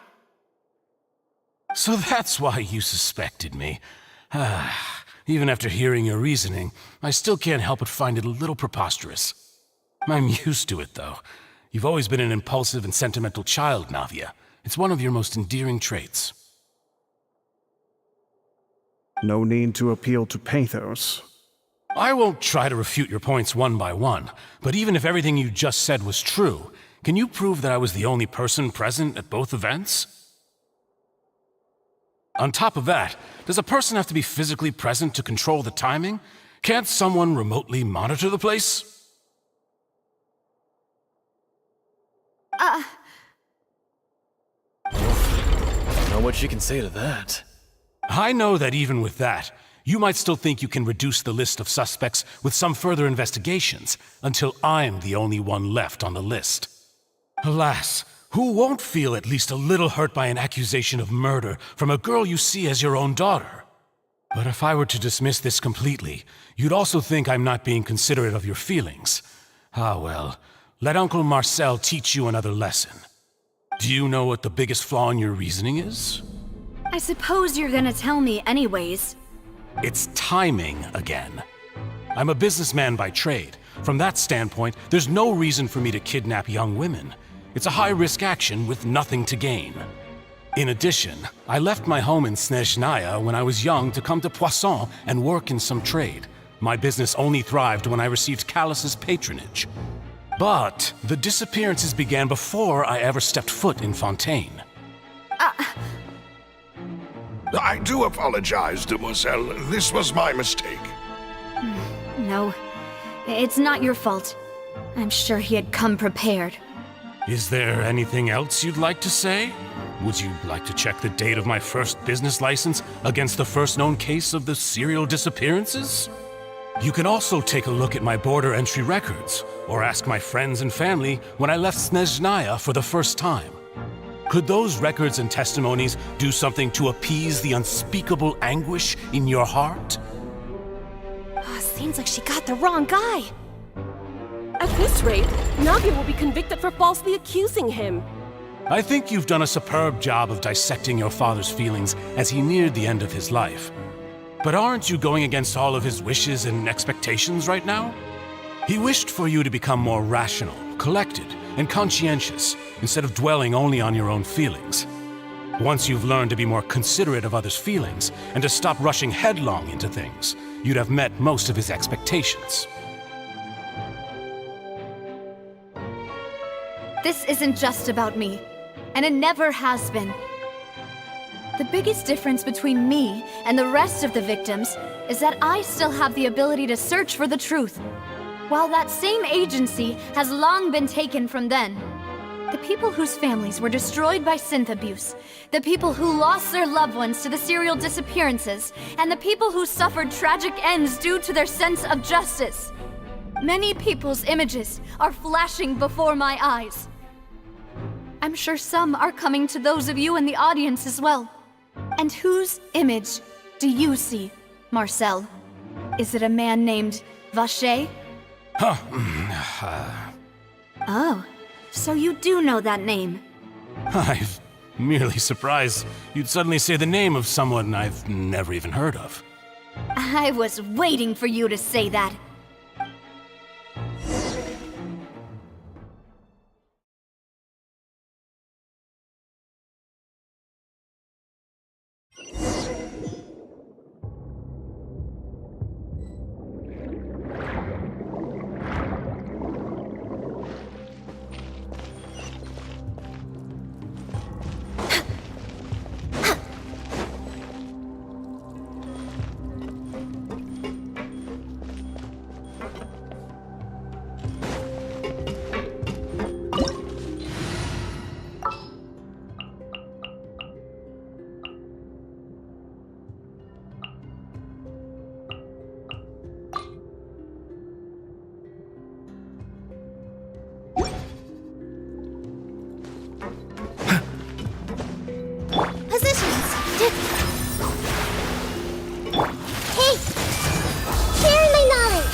Go up, but Paimon doesn't see a way. Let's take a look around. Maybe we'll find a hidden mechanism that'll show us the way up.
To the top! But this is still a ways away from where we need to go.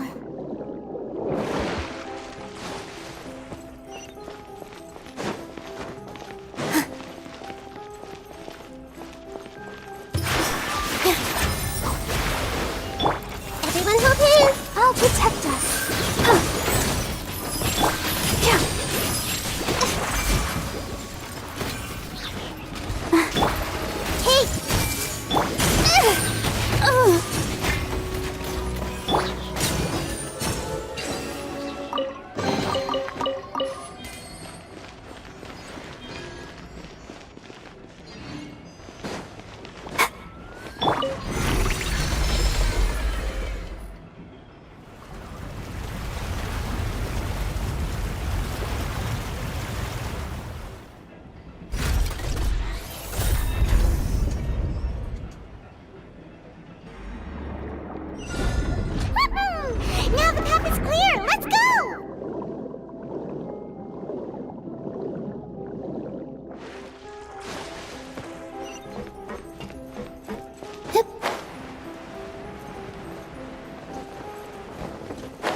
taking a turn for the better. Let's dance! Oh no! I see everything! Yeah.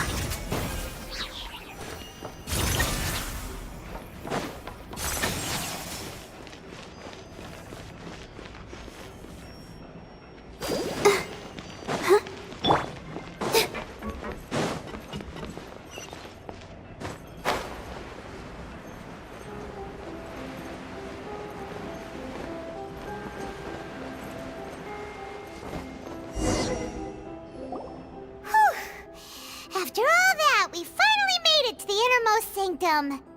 Though, as expected, the mastermind isn't here. That's right. Then let's hurry up and find some evidence so we can get back to the Opera House and help Navia.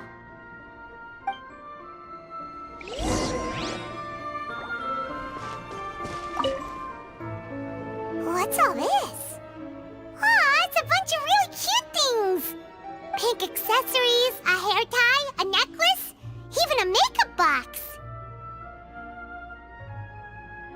Oh, Paimon sees it too, but why are all these cute things labeled with different girls' names? Huh? You mean the girls from the serial disappearances? They were brought here? And then they were turned into water. And all the boxes of things. These names. That means... Oh, this is terrible.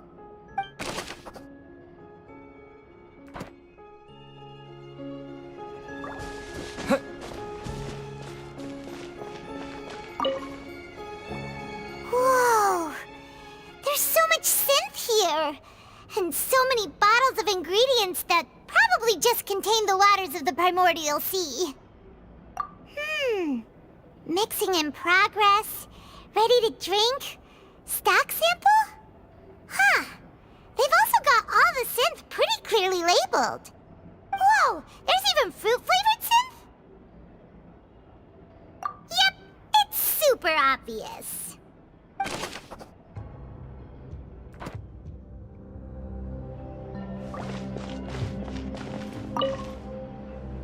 What's this over here? Looks like some kind of place for research. Experiment number 16 aims to verify Jacob Ingold's research conclusions on the primordial sea and use his theory as a foundation to achieve a breakthrough. The experiment was a failure. No individual managed to resurface from the water from the primordial sea. Female specimens 22, 23, and 24 were dissolved. Sorry, Traveler. Paimon will try her best. It's just that Paimon's never read something so scary before. How could someone write something that terrible in such a matter-of-fact tone? You read the rest. Paimon's too scared to keep going. So that's why he did all of these experiments. But did he really think he'd be able to find a way just by dissolving people over and over? That's just insane! Huh? Isn't that the name you heard by the fountain? Paimon thought he was an eyewitness in the serial disappearances case. You mean Vache is the one who did all of these... experiments? So that's it! Vache was no victim, but personally took his lover and... No, that's not it either! If that's the case, why would he want people to resurface from the water? In any case, Paimon will write it all down.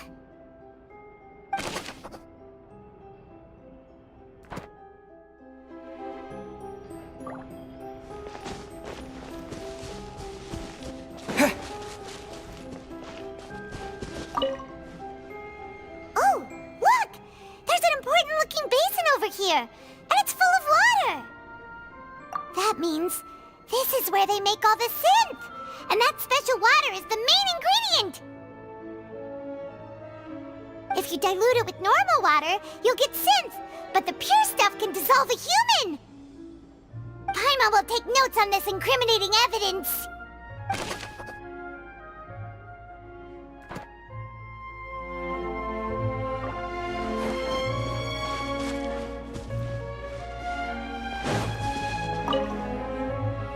Let's see what's written here.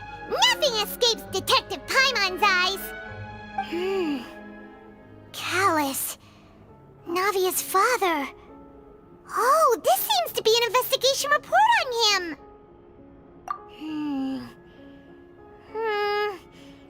Yep, it's about finding someone to assassinate Jacques and Callus because of a lack of confidence that Jacques himself would go through with it.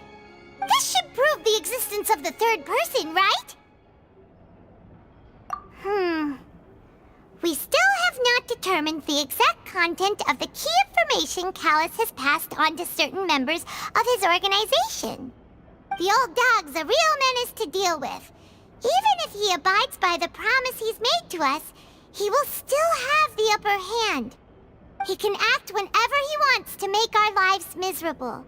The only option left is to remove him from the picture entirely. I concur. Let's send someone to kill him. He won't declare war as long as we don't touch Navia. Oh, seems like we've got a bunch of correspondence between the higher-ups. They're all just so evil.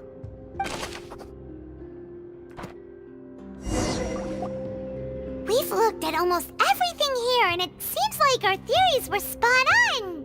But yeah, we haven't found anything that reveals his true identity. No wonder even Nervalette wasn't able to find anything. Whoever it is probably destroyed everything to do with that name a long time ago. That way, even if we bring all this back to the opera, we won't be able to identify the true culprit. Sure thing. Paimon won't admit defeat to this guy either.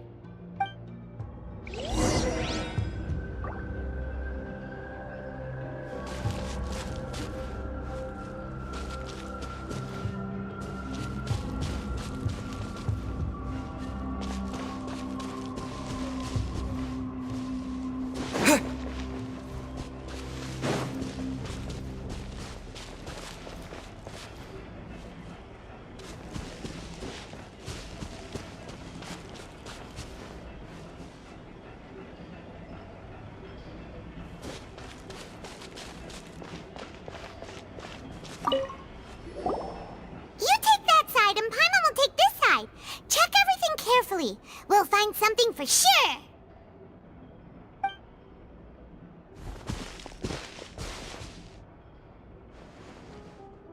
Nothing at all. And Paimon can't even find snacks either. Whoa, really? Let Paimon see. Vinier. Isn't that Vache's lover's name? Then you found her diary. Let's see. Aw, it's just a normal diary chronicling their love story. She was so sweet, too. Oh, Paimon feels even worse for her now. So many! A whole page's worth! But they're all crossed out. Was she unhappy with all of them? The final name she decided on was Marcel. Wait, but Marcel's pretty old. Has this case been going on for so long that he's Vache and Vinier's grown son? Hey! Paimon still hasn't figured it out yet.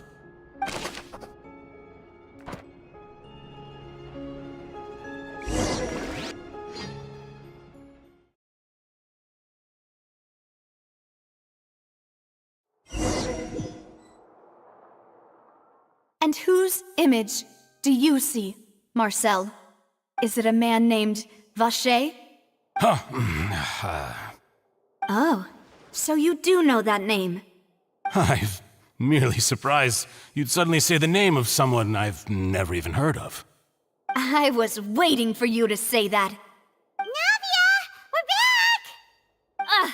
As expected of my partner. I just knew you'd return in the nick of time. Just how often do you intend to flout the rules of this court? It's all right, Monsieur Nervalette. Given their confidence, I expect they've found the crucial evidence.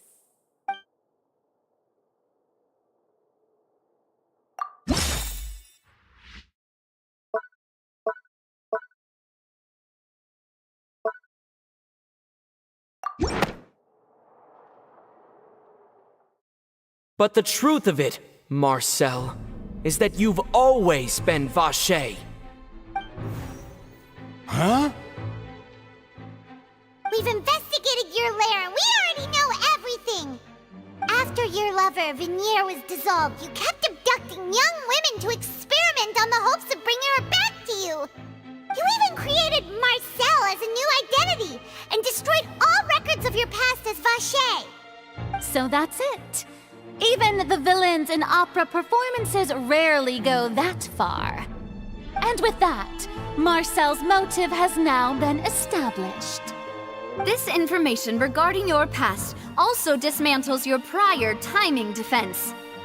Well, Marcel, do you know where you went wrong? You fixated your gaze on the lover that passed away, instead of paying attention to the living people around you. So, you never noticed how we changed, or how we grew as individuals. You also never understood Boss's real expectations for his daughter. Or our determination to see things through. Your determination. Mr. Marcel, please speak up now if you would like to defend yourself. Otherwise, the trial will move on to the next stage. Do you really think I wanted to do any of this? Pay attention to you? What for?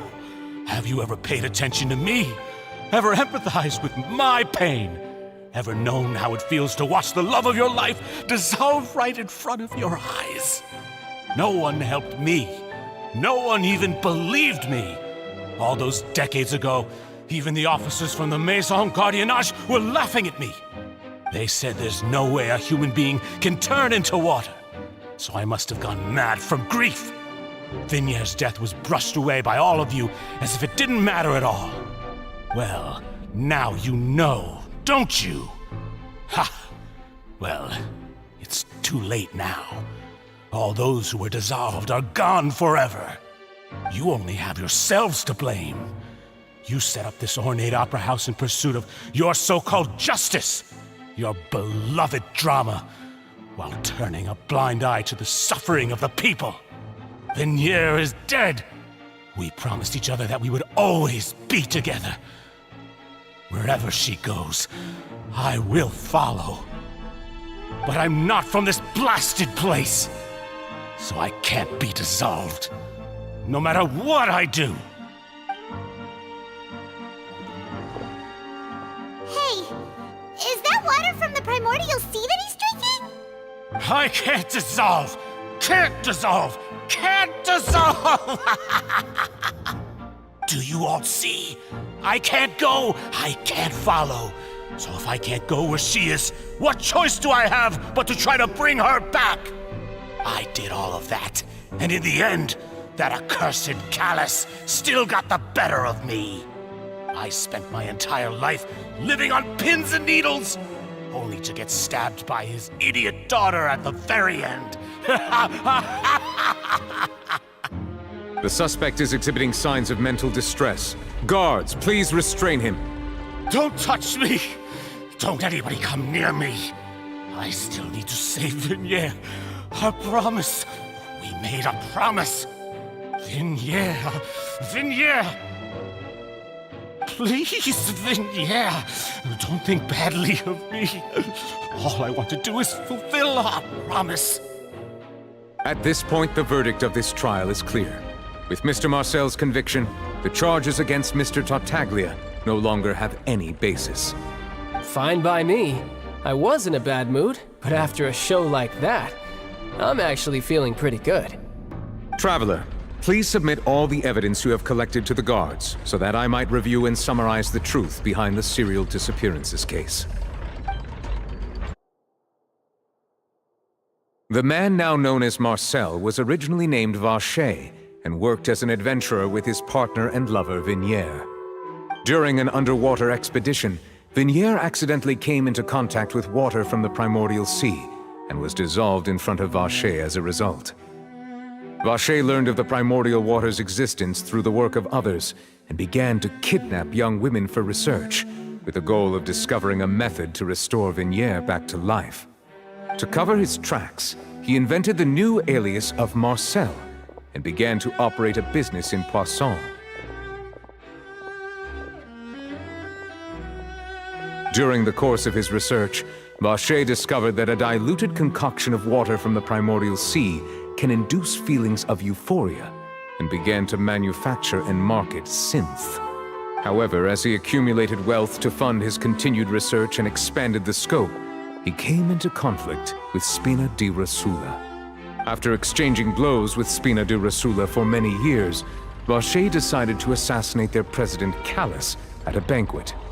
Although the assassination did not go as Vacher expected, he was able to turn Callus into the murder suspect by dissolving the assassin he sent to the scene. And just recently, Vacher attempted to frame Linny as the culprit of the serial disappearances case, using a similar method. However, his attempt to frame Linny failed, and the power of water from the primordial sea became public knowledge. This case also exposed enough of Vacher's machinations that he was eventually successfully charged in court. Thus concludes the enigmatic history of the serial disappearances case, with the truth revealed to all.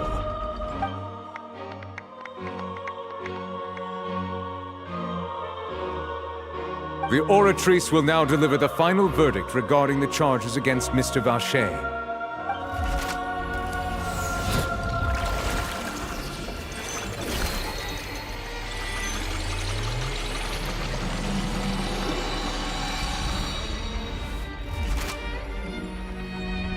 According to the judgment of the Oratrice Mécanique d'Analyse Cardinale, Mr. Vacher is guilty. Guards! Take Vacher away. Good. It's what he deserves. With that, the serial disappearances case is over now. We really just witnessed history. Who would have thought the true culprit would be such a polite and well-spoken guy? Yippee! We helped Navia bring the bad guy to justice! He's hurt so many innocent people and now he's finally getting what he deserves! Huh? Are you okay? Demoiselle, you were absolutely brilliant. The day our late boss had always hoped for has finally come. You can rest easy now, knowing justice has been served. Yeah. It's finally over. It's all thanks to you guys. And my partner. See, Papa? Spina di Rosula's still doing well with me at the helm. Well now, hasn't this been a most delicious piece of drama? The villain has been caught, justice has been served, past wrongs have been righted, and it's a big ol' happy ending. Since it's been such a great show, I'll just let the false accusations against me slide. Either way, I've still got some business to attend to, so if you'll excuse me... Please wait just one moment, Mr. Tartaglia. What now? None of this has anything to do with me. According to court protocol, since this trial was initiated due to a charge against you, a verdict must also be made regarding the initial charge before the trial can conclude. Oh, come on. Is this really necessary? Haven't you already caught the real criminal? Isn't it time for side characters like me to exit stage left? Please respect the laws of Fontaine. This has always been the rule. All right, but this sure is a lot of hassle. All I need to do is stand over there, right? Let's just get this over with. Through evidence presented in the public trial that was just held, it has been established that Mr. Tartaglia has no direct connection to the serial disappearances case. The guilty party has been identified, and thus it is logical to suppose Mr. Tartaglia is innocent of the charges. We now turn to the Oratrice Mécanique d'Analyse Cardinale to render the final verdict on the charges.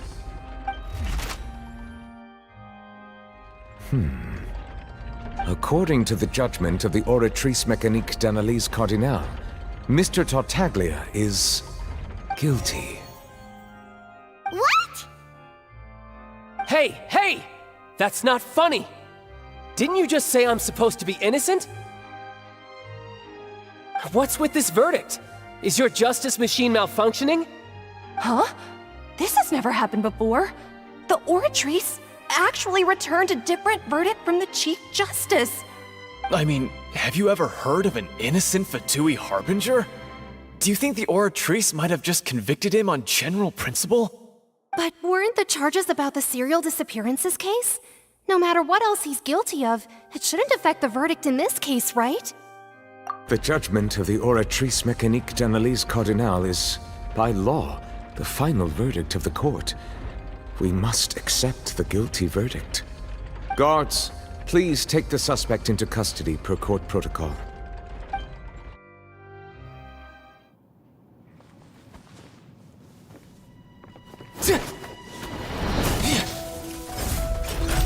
So this is how justice is done in Fontaine. What a joke. You've got your rules. Well, I've got mine too!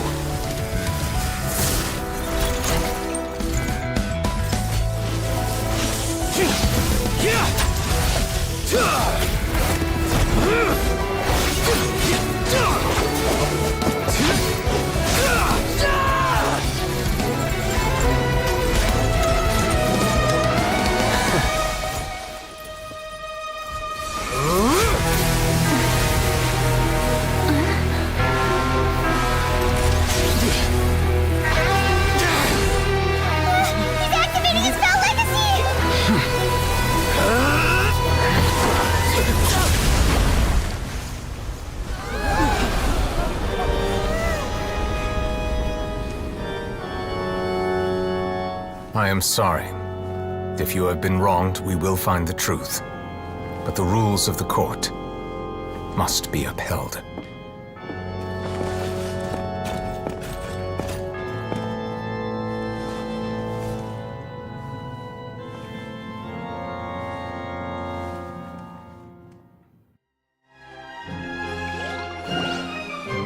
Hey, Monsieur Neuvillette, what's going on? Shouldn't they have been cleared already? Apologies. This is also the first time I've encountered such a situation. However, according to the rules established at the conception of Fontaine's court system, the Oratrice's judgment is the final verdict of the court. All I do is follow court procedure. As for why the Oratrice arrived at the conclusion it did, you should probably ask someone more knowledgeable than me. Why are you looking at me? I had nothing to do with it! I don't know what happened there either! Hey, stop staring at me! What does Lady Farina mean by that?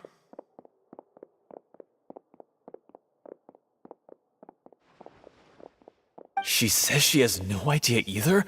But that's impossible. Didn't she create the Oratrice herself? Yeah, so are the verdicts reliable or not? Can results like this really be called justice?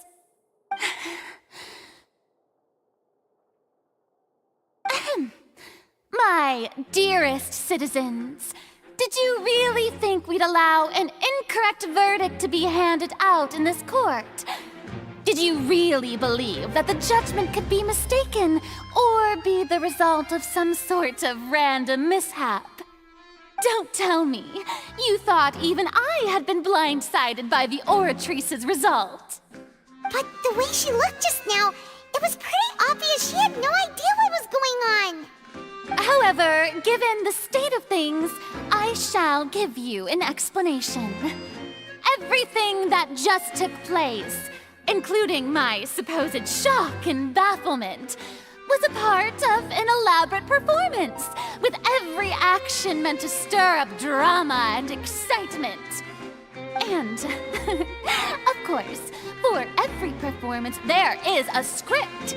Everything has unfolded exactly as I expected from the very beginning. As the embodiment of the very concept of justice, the Oratrice shall never render an arbitrary judgment! If you thought Childe had nothing to do with the serial disappearances case, it is only because you've been blinded by the superficial appearance of innocence. Everything he's done, not to mention the danger he poses, are beyond ordinary comprehension and completely unforgivable! All shall be revealed in time. You will come to understand my noble intentions, as well as the absolute correctness of the Oratrice's verdict.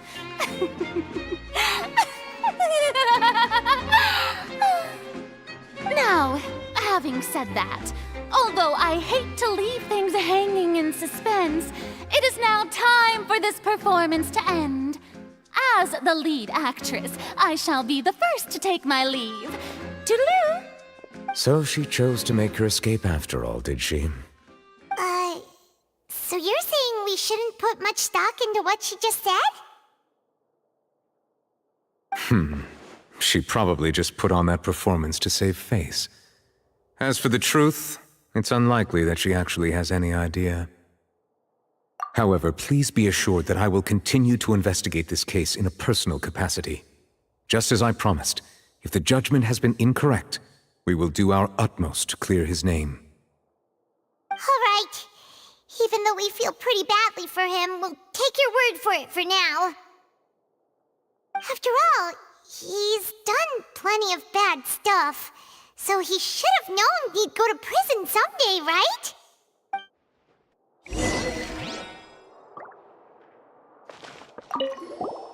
Oh, Monsieur Neuvillette! That power you showed when you took him down.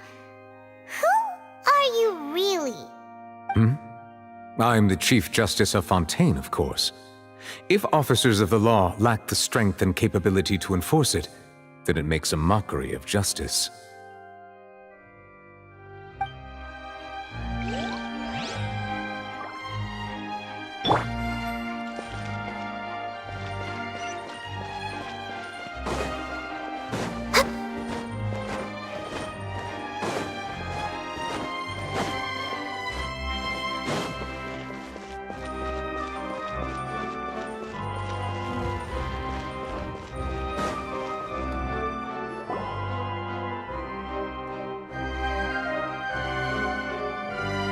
Hey, what are you doing? Quick, stop him! Traveler! Hey! Traveler! Marcel! What are you doing over here? Stop resisting arrest! Cease, or we'll add another charge to the list! No, wait! I just want to ask the Traveler something. I'm not looking to run away. Please, just let me ask this one small thing. Go on. Thank you. I was being led away when I finally realized something. Where did you first hear the name Vacher? I erased all records of that name. So, unless... Are you still trying to prove your innocence? Give it up. You've already been convicted. Really? You did? You're sure? You met her? But how could that be? How did you manage to do it? The Fountain of Lucine? Then she's been so close to me all along. And I just never... Please give me a chance to talk to her again. Just let the Traveler take me to the fountain to see her one last time. This is the last request I'll ever make in my life. You can do whatever you want to me afterwards. I don't care. What? Give an inch and you want to take a mile? Do you think serial killers get to make requests like that? Paimon agrees. Why should we give him what he wants when he's only done a ton of super terrible things? This request, is it worth as much to you as your life? Of course! Wait, no. It's worth even more than my life. Humans. Will they betray the instinct to live just to satisfy spiritual needs? Very well. I will grant your request. Your Honor, I fear that... I will go with him. You do not need to worry about any escape. In that case, I shall leave him in your most capable hands, Chief Justice. Thank you, Your Honor.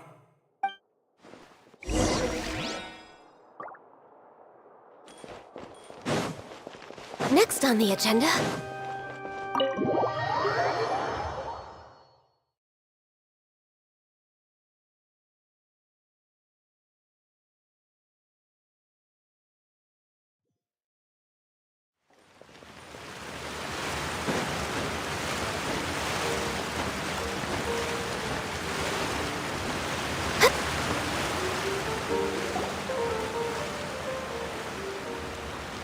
Is this the place? You said she's here, but what do I need to do to see her? Yeah, and even Paimon could hear her after drinking that thing. Didn't you just drink a lot of it on the stage as well? Oh, in that case... Vache! Ah! Yes, that's it! So you heard it too! Vignier, it's me! It's me, Vache! Vache? Vache! I'm here! Where are you, Vignier? I'm coming for you. I'm finally here for you. Hey, wait! Be careful! Hey, wait! Vignier, is that you? It's me, Vache! Vignier! Vache? Why did you come? Didn't I say? You don't need to look for me. You look a lot older than I remember. How long has it been? It's been more than 20 years. I've suffered for over 20 years since the day you left. All this time, only the thought of bringing you back has kept me alive. Nothing else mattered to me. I must be dreaming. Who would have thought I'd get the chance to tell you all of my feelings like this? Vignier, you are my everything. I really don't know how I could live without you. But Vache, if you ask me, this world would be better off without you. What are you saying? If not for you, I would have finished my law degree and probably become a top-tier attorney one day. If not for you, I would have continued to pursue my love of the arts, and my works would have been displayed in the Palais Mermonia itself. If not for you, I would at least have been able to take care of my mother. And she would not have grown old and died alone, with nothing but the tears on her cheeks. It's all because of your selfishness, Vache. It's all because of you. Wait, you are not Vignier. Who are you? You're right. I am not Vignier. I am the sacrifices. Every woman who died by your hand, as our bodies dissolved, our consciousnesses flowed back to the primordial sea. Our thoughts circulated endlessly within the primordial sea, and we were no longer individuals, but we became one, just as streams of water come together in the sea. I'm Cressy. I'm Lemony. I'm Azine. The only one I am not is Vignier. Why? But then, where is Vignier? She doesn't want to see you anymore. Every tendril of her consciousness is avoiding you. This is what you get for your selfishness. Your selfishness robbed us of our lives and our futures. You said time and time again that you'd do any and everything for her. But did you ever consider whether she'd want to see you do the things that you did? If she would despise you for what you became?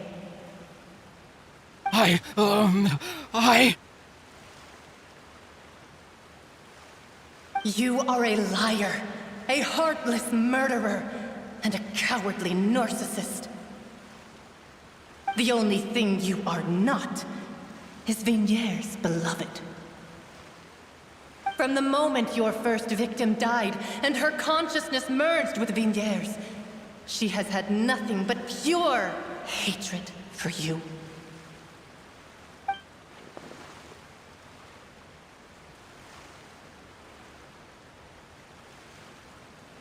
No! Vigniere! She can't hate me. Let me see her, please. Have mercy. You still don't understand. When I said don't look for me, that came from the real Vigniere. She really doesn't want to see you anymore. But on top of that, she also said that because it's her final drop of pity for you. She said that because she knew that if you did come here, we will show no mercy to you. Vache. Vache? Vache? Vache. Vache. Vache. Vache. Drown.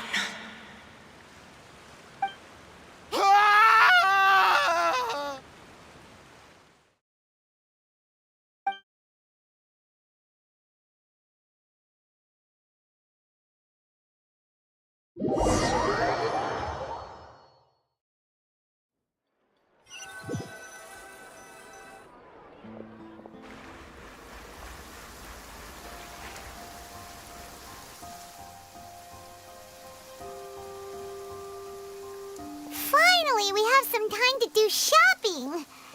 Gosh, it's really been a long time since we've been able to relax. Well met, partner. I knew something great was going to happen when I woke up in such a good mood today. Even this weather can't put a damper on the demoiselle's mood. It's a pleasure to see you both again. Oh, hey, Navia! It's been a few days. Paimon's already started to miss you. Oh, now that I believe. I'm easy to work with and always bring home the bacon. Who wouldn't treasure having a partner like me? Sounds like you're really enjoying life these days, Navia. What have you been busy with since the trial? It's just been one thing after the other. I've been making non-stop trips between Poisson and the courts in Sen. Everyone from Spina di Rosula organized a memorial for my father. We never held a memorial when he first died, since everyone knew that even if we held one back then, no one was going to come. This time, though, everyone in Poisson, and even many people from the court, all attended. So his name's definitely been cleared now. That's what we like to hear. It's been the dearest wish of Demoiselle all along. That blasted stubborn fool. I was right to put my faith in him. I'm so glad I didn't give up on the case all those years ago. Oh, by the way, I ran into Charlotte just after I left the memorial service. Well, maybe it'd be more accurate to say I knew she would be there, and there was no way she'd just let me go. Huh? So you know Charlotte too? The Charlotte? Journalist from the Steambird? Yeah, way back when I first became the president of the Spina di Rosula, she was all over me. Wouldn't take no for an answer. I believe the story was called The True Heart of Darkness, Secret Tales of the Yellow Rose. To be fair, though, it was a really flattering feature. So, we've been on pretty good terms ever since. She was trying to lean on our friendship to get me to do an exclusive piece on the serial disappearances case. Oh yeah, she told us about that. She's always been super interested in that case, so now her wish has finally come true too. Anyway, I told her to make sure that when she writes about you guys entering the opera house with the critical evidence, that you both sound really cool. Now that's another thing to look forward to. We trust Charlotte's skills with a pen for sure. Oh, and in other news, I also took Clorand out for a meal. Oh, are you two on better terms now? While you were investigating Vache's headquarters, Clorand gave testimony on my father's behalf. It was thanks to her that we were able to turn the tide. I wanted to thank her. I mean, there's also no point in being awkward all the time, so we took the chance to reconcile with each other. Oh, that's great. Paimon also thought Clorand wasn't actually a bad person. It's always good to have more friends. Anyway, now that the case has finally been solved, perhaps it will slowly begin to fade from the public consciousness. Oh, actually, there's still one last thing I need to do. What is it? I should pay a visit to my father's grave, and tell him the truth of what happened, as well as how it all ended. And on top of that, just how much people still look up to him, to this day. That includes me, too. Miss Navia. Indeed. We want to go too! We also think Callus is a really admirable person. Sure thing. I'd like you two to share the moment with me. After all, without you, there might not have been such a positive ending. And in that case, everyone, let's be off. Considering the recent weather, we'll be lucky if we can reach Poisson before dark. Yeah, you're right.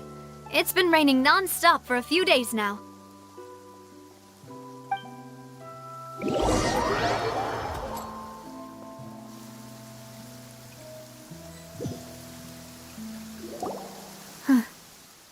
This is where my father's grave is. To be perfectly honest, even I haven't been back here for a long time. Huh? There's someone there already. Wait. That figure. It can't be... Isn't that Nervalette? Why would the Chief Justice be here? Huh? Navia?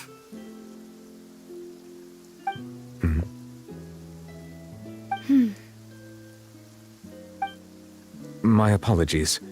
I should have asked before coming to pay my respects. Don't say that. Sorry about that. Oh, I was trying to say there's no need for you to apologize.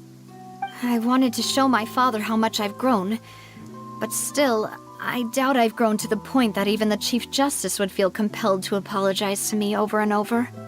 In that case, I will stop apologizing for now. You really could use some pointers on understanding human emotions, Monsieur Nervalette.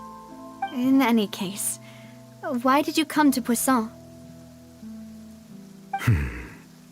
Well, ever since that day, I've been turning a question over and over in my head. Just what is justice, anyway? There was once a time when I didn't want to believe that there could be anything more important to humans than life itself. Oh, rather than that, it's probably more truthful to say I didn't believe humans were capable of resisting the most basic instinct of living things. That they could rebel against their own nature, or consider certain things to be more important than their own lives. Which is also why I didn't stop your father from beginning that fateful duel. I believed that a truly innocent man would never throw away his life like that. That there was nothing, should have been nothing more important than one's own continued survival. But Mr. Callus proved me utterly and decisively wrong.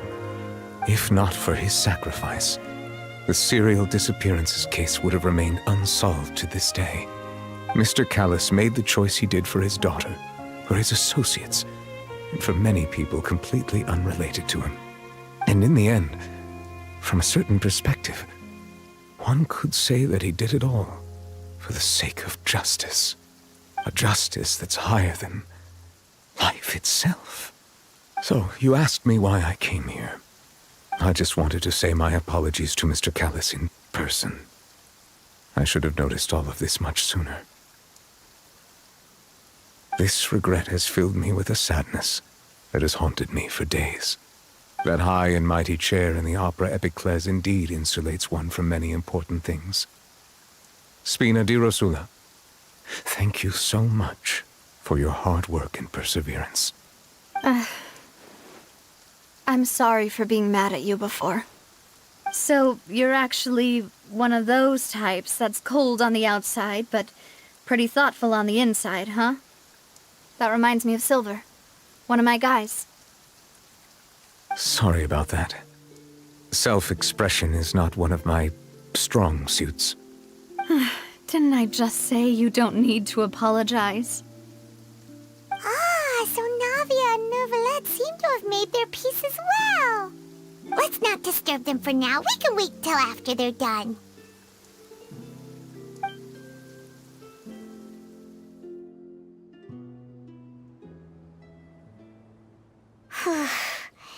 Paimon's never paid respects at someone's grave before.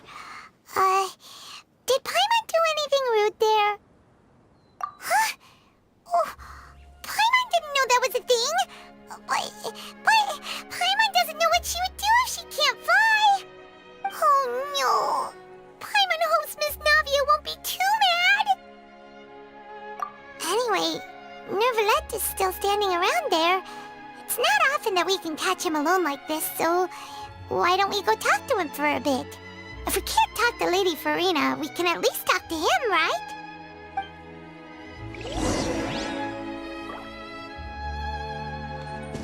We're way behind schedule. Paimon's really sorry, Navia, but Paimon did something pretty disrespectful just now. What are you saying, Paimon? I don't think I get it. Well, aren't you not supposed to fly around someone's grave? Huh? Who told you that? Hey, Traveler! Why did you mess with Paimon again?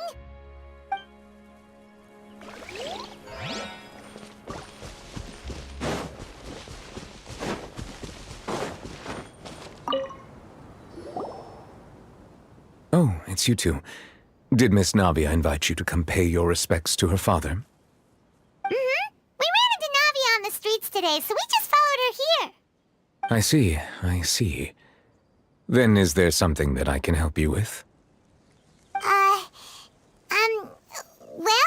it's pretty hard to run into you like this, since you're usually super busy.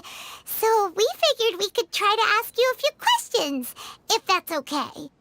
Please feel free. Though outsiders, you helped us solve one of the greatest mysteries in Fontaine, and it would be my pleasure to return the favor.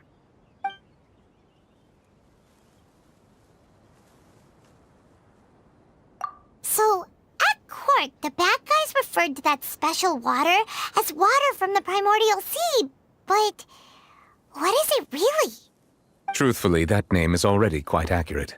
I can only surmise that Vacher and his ilk only learned of its nature and existence after extensive research. There used to be a special sea on the surface of this planet.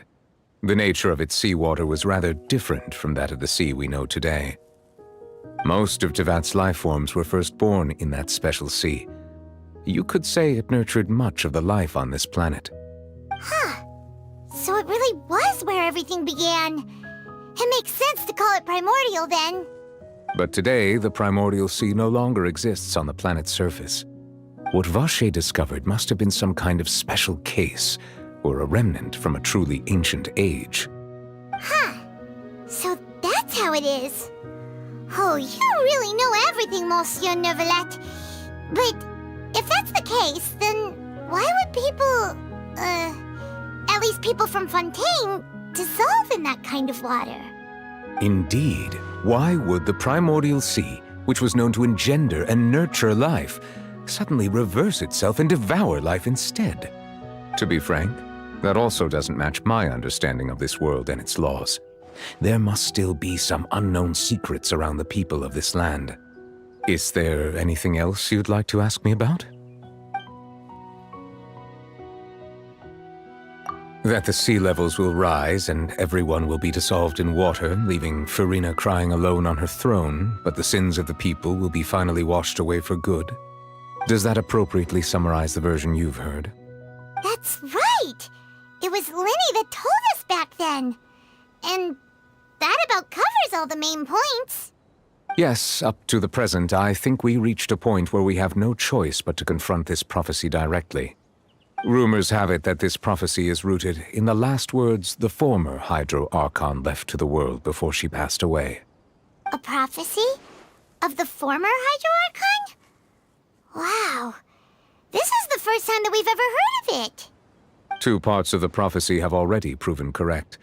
The rising sea levels and the ability of the people of Fontaine to be dissolved. We should be more vigilant and stay on the watch for further signs. Speaking of the prophecy, Furina has also always taken it quite seriously. Indeed, she has been collecting information and intelligence from across Tevat for this purpose. If the rumors were true, then perhaps this prophecy is the conundrum left to Furina by her predecessor. But with Furina being the way she is, can we really trust her to solve it? Is there anything else you'd like to ask me about? My apologies. My investigation has still not reached its conclusion. However, I still believe the judgment of the Oratrice was not rendered arbitrarily. Huh? But you also said you thought he was innocent. For many years, I have been quite aware that the Oratrice does not simply mechanically repeat the verdict that I give on each case. As a divinely created mechanism, the people's unified faith in the concept of justice is integrated into it. Not only can it produce the incredible power of indemnitium, but it likely also possesses other traits, such as self-awareness. Which is all to say, I have been prepared for a situation like this for a long time. Huh. So when Linny told us that he heard a human voice from the room where the Oratrice's core is stored... I was not aware such a thing had occurred. Perhaps that could serve to prove my conjecture. I will add that to the list of items to investigate. In any case, I am inclined to believe that the Oratrice does have a methodology all its own. We just do not have enough information. Based on Furina's reaction, I doubt even she had any idea what was going on. She managed to bluff her way through it, though, their time-tested twin tricks of bravado and drama.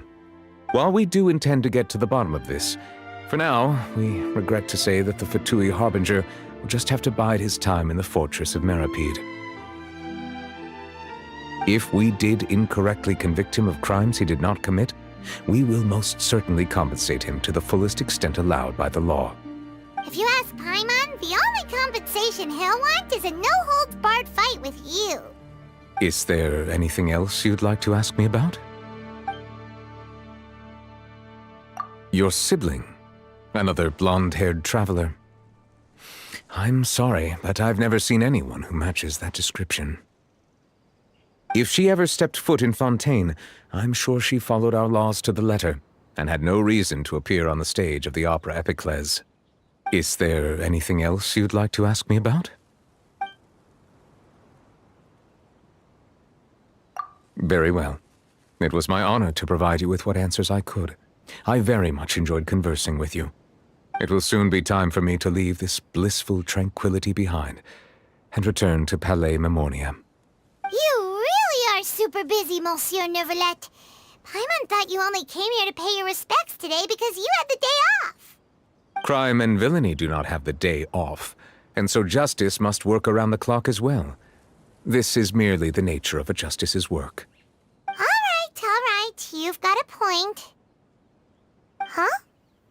Paimon just noticed that the rain has stopped.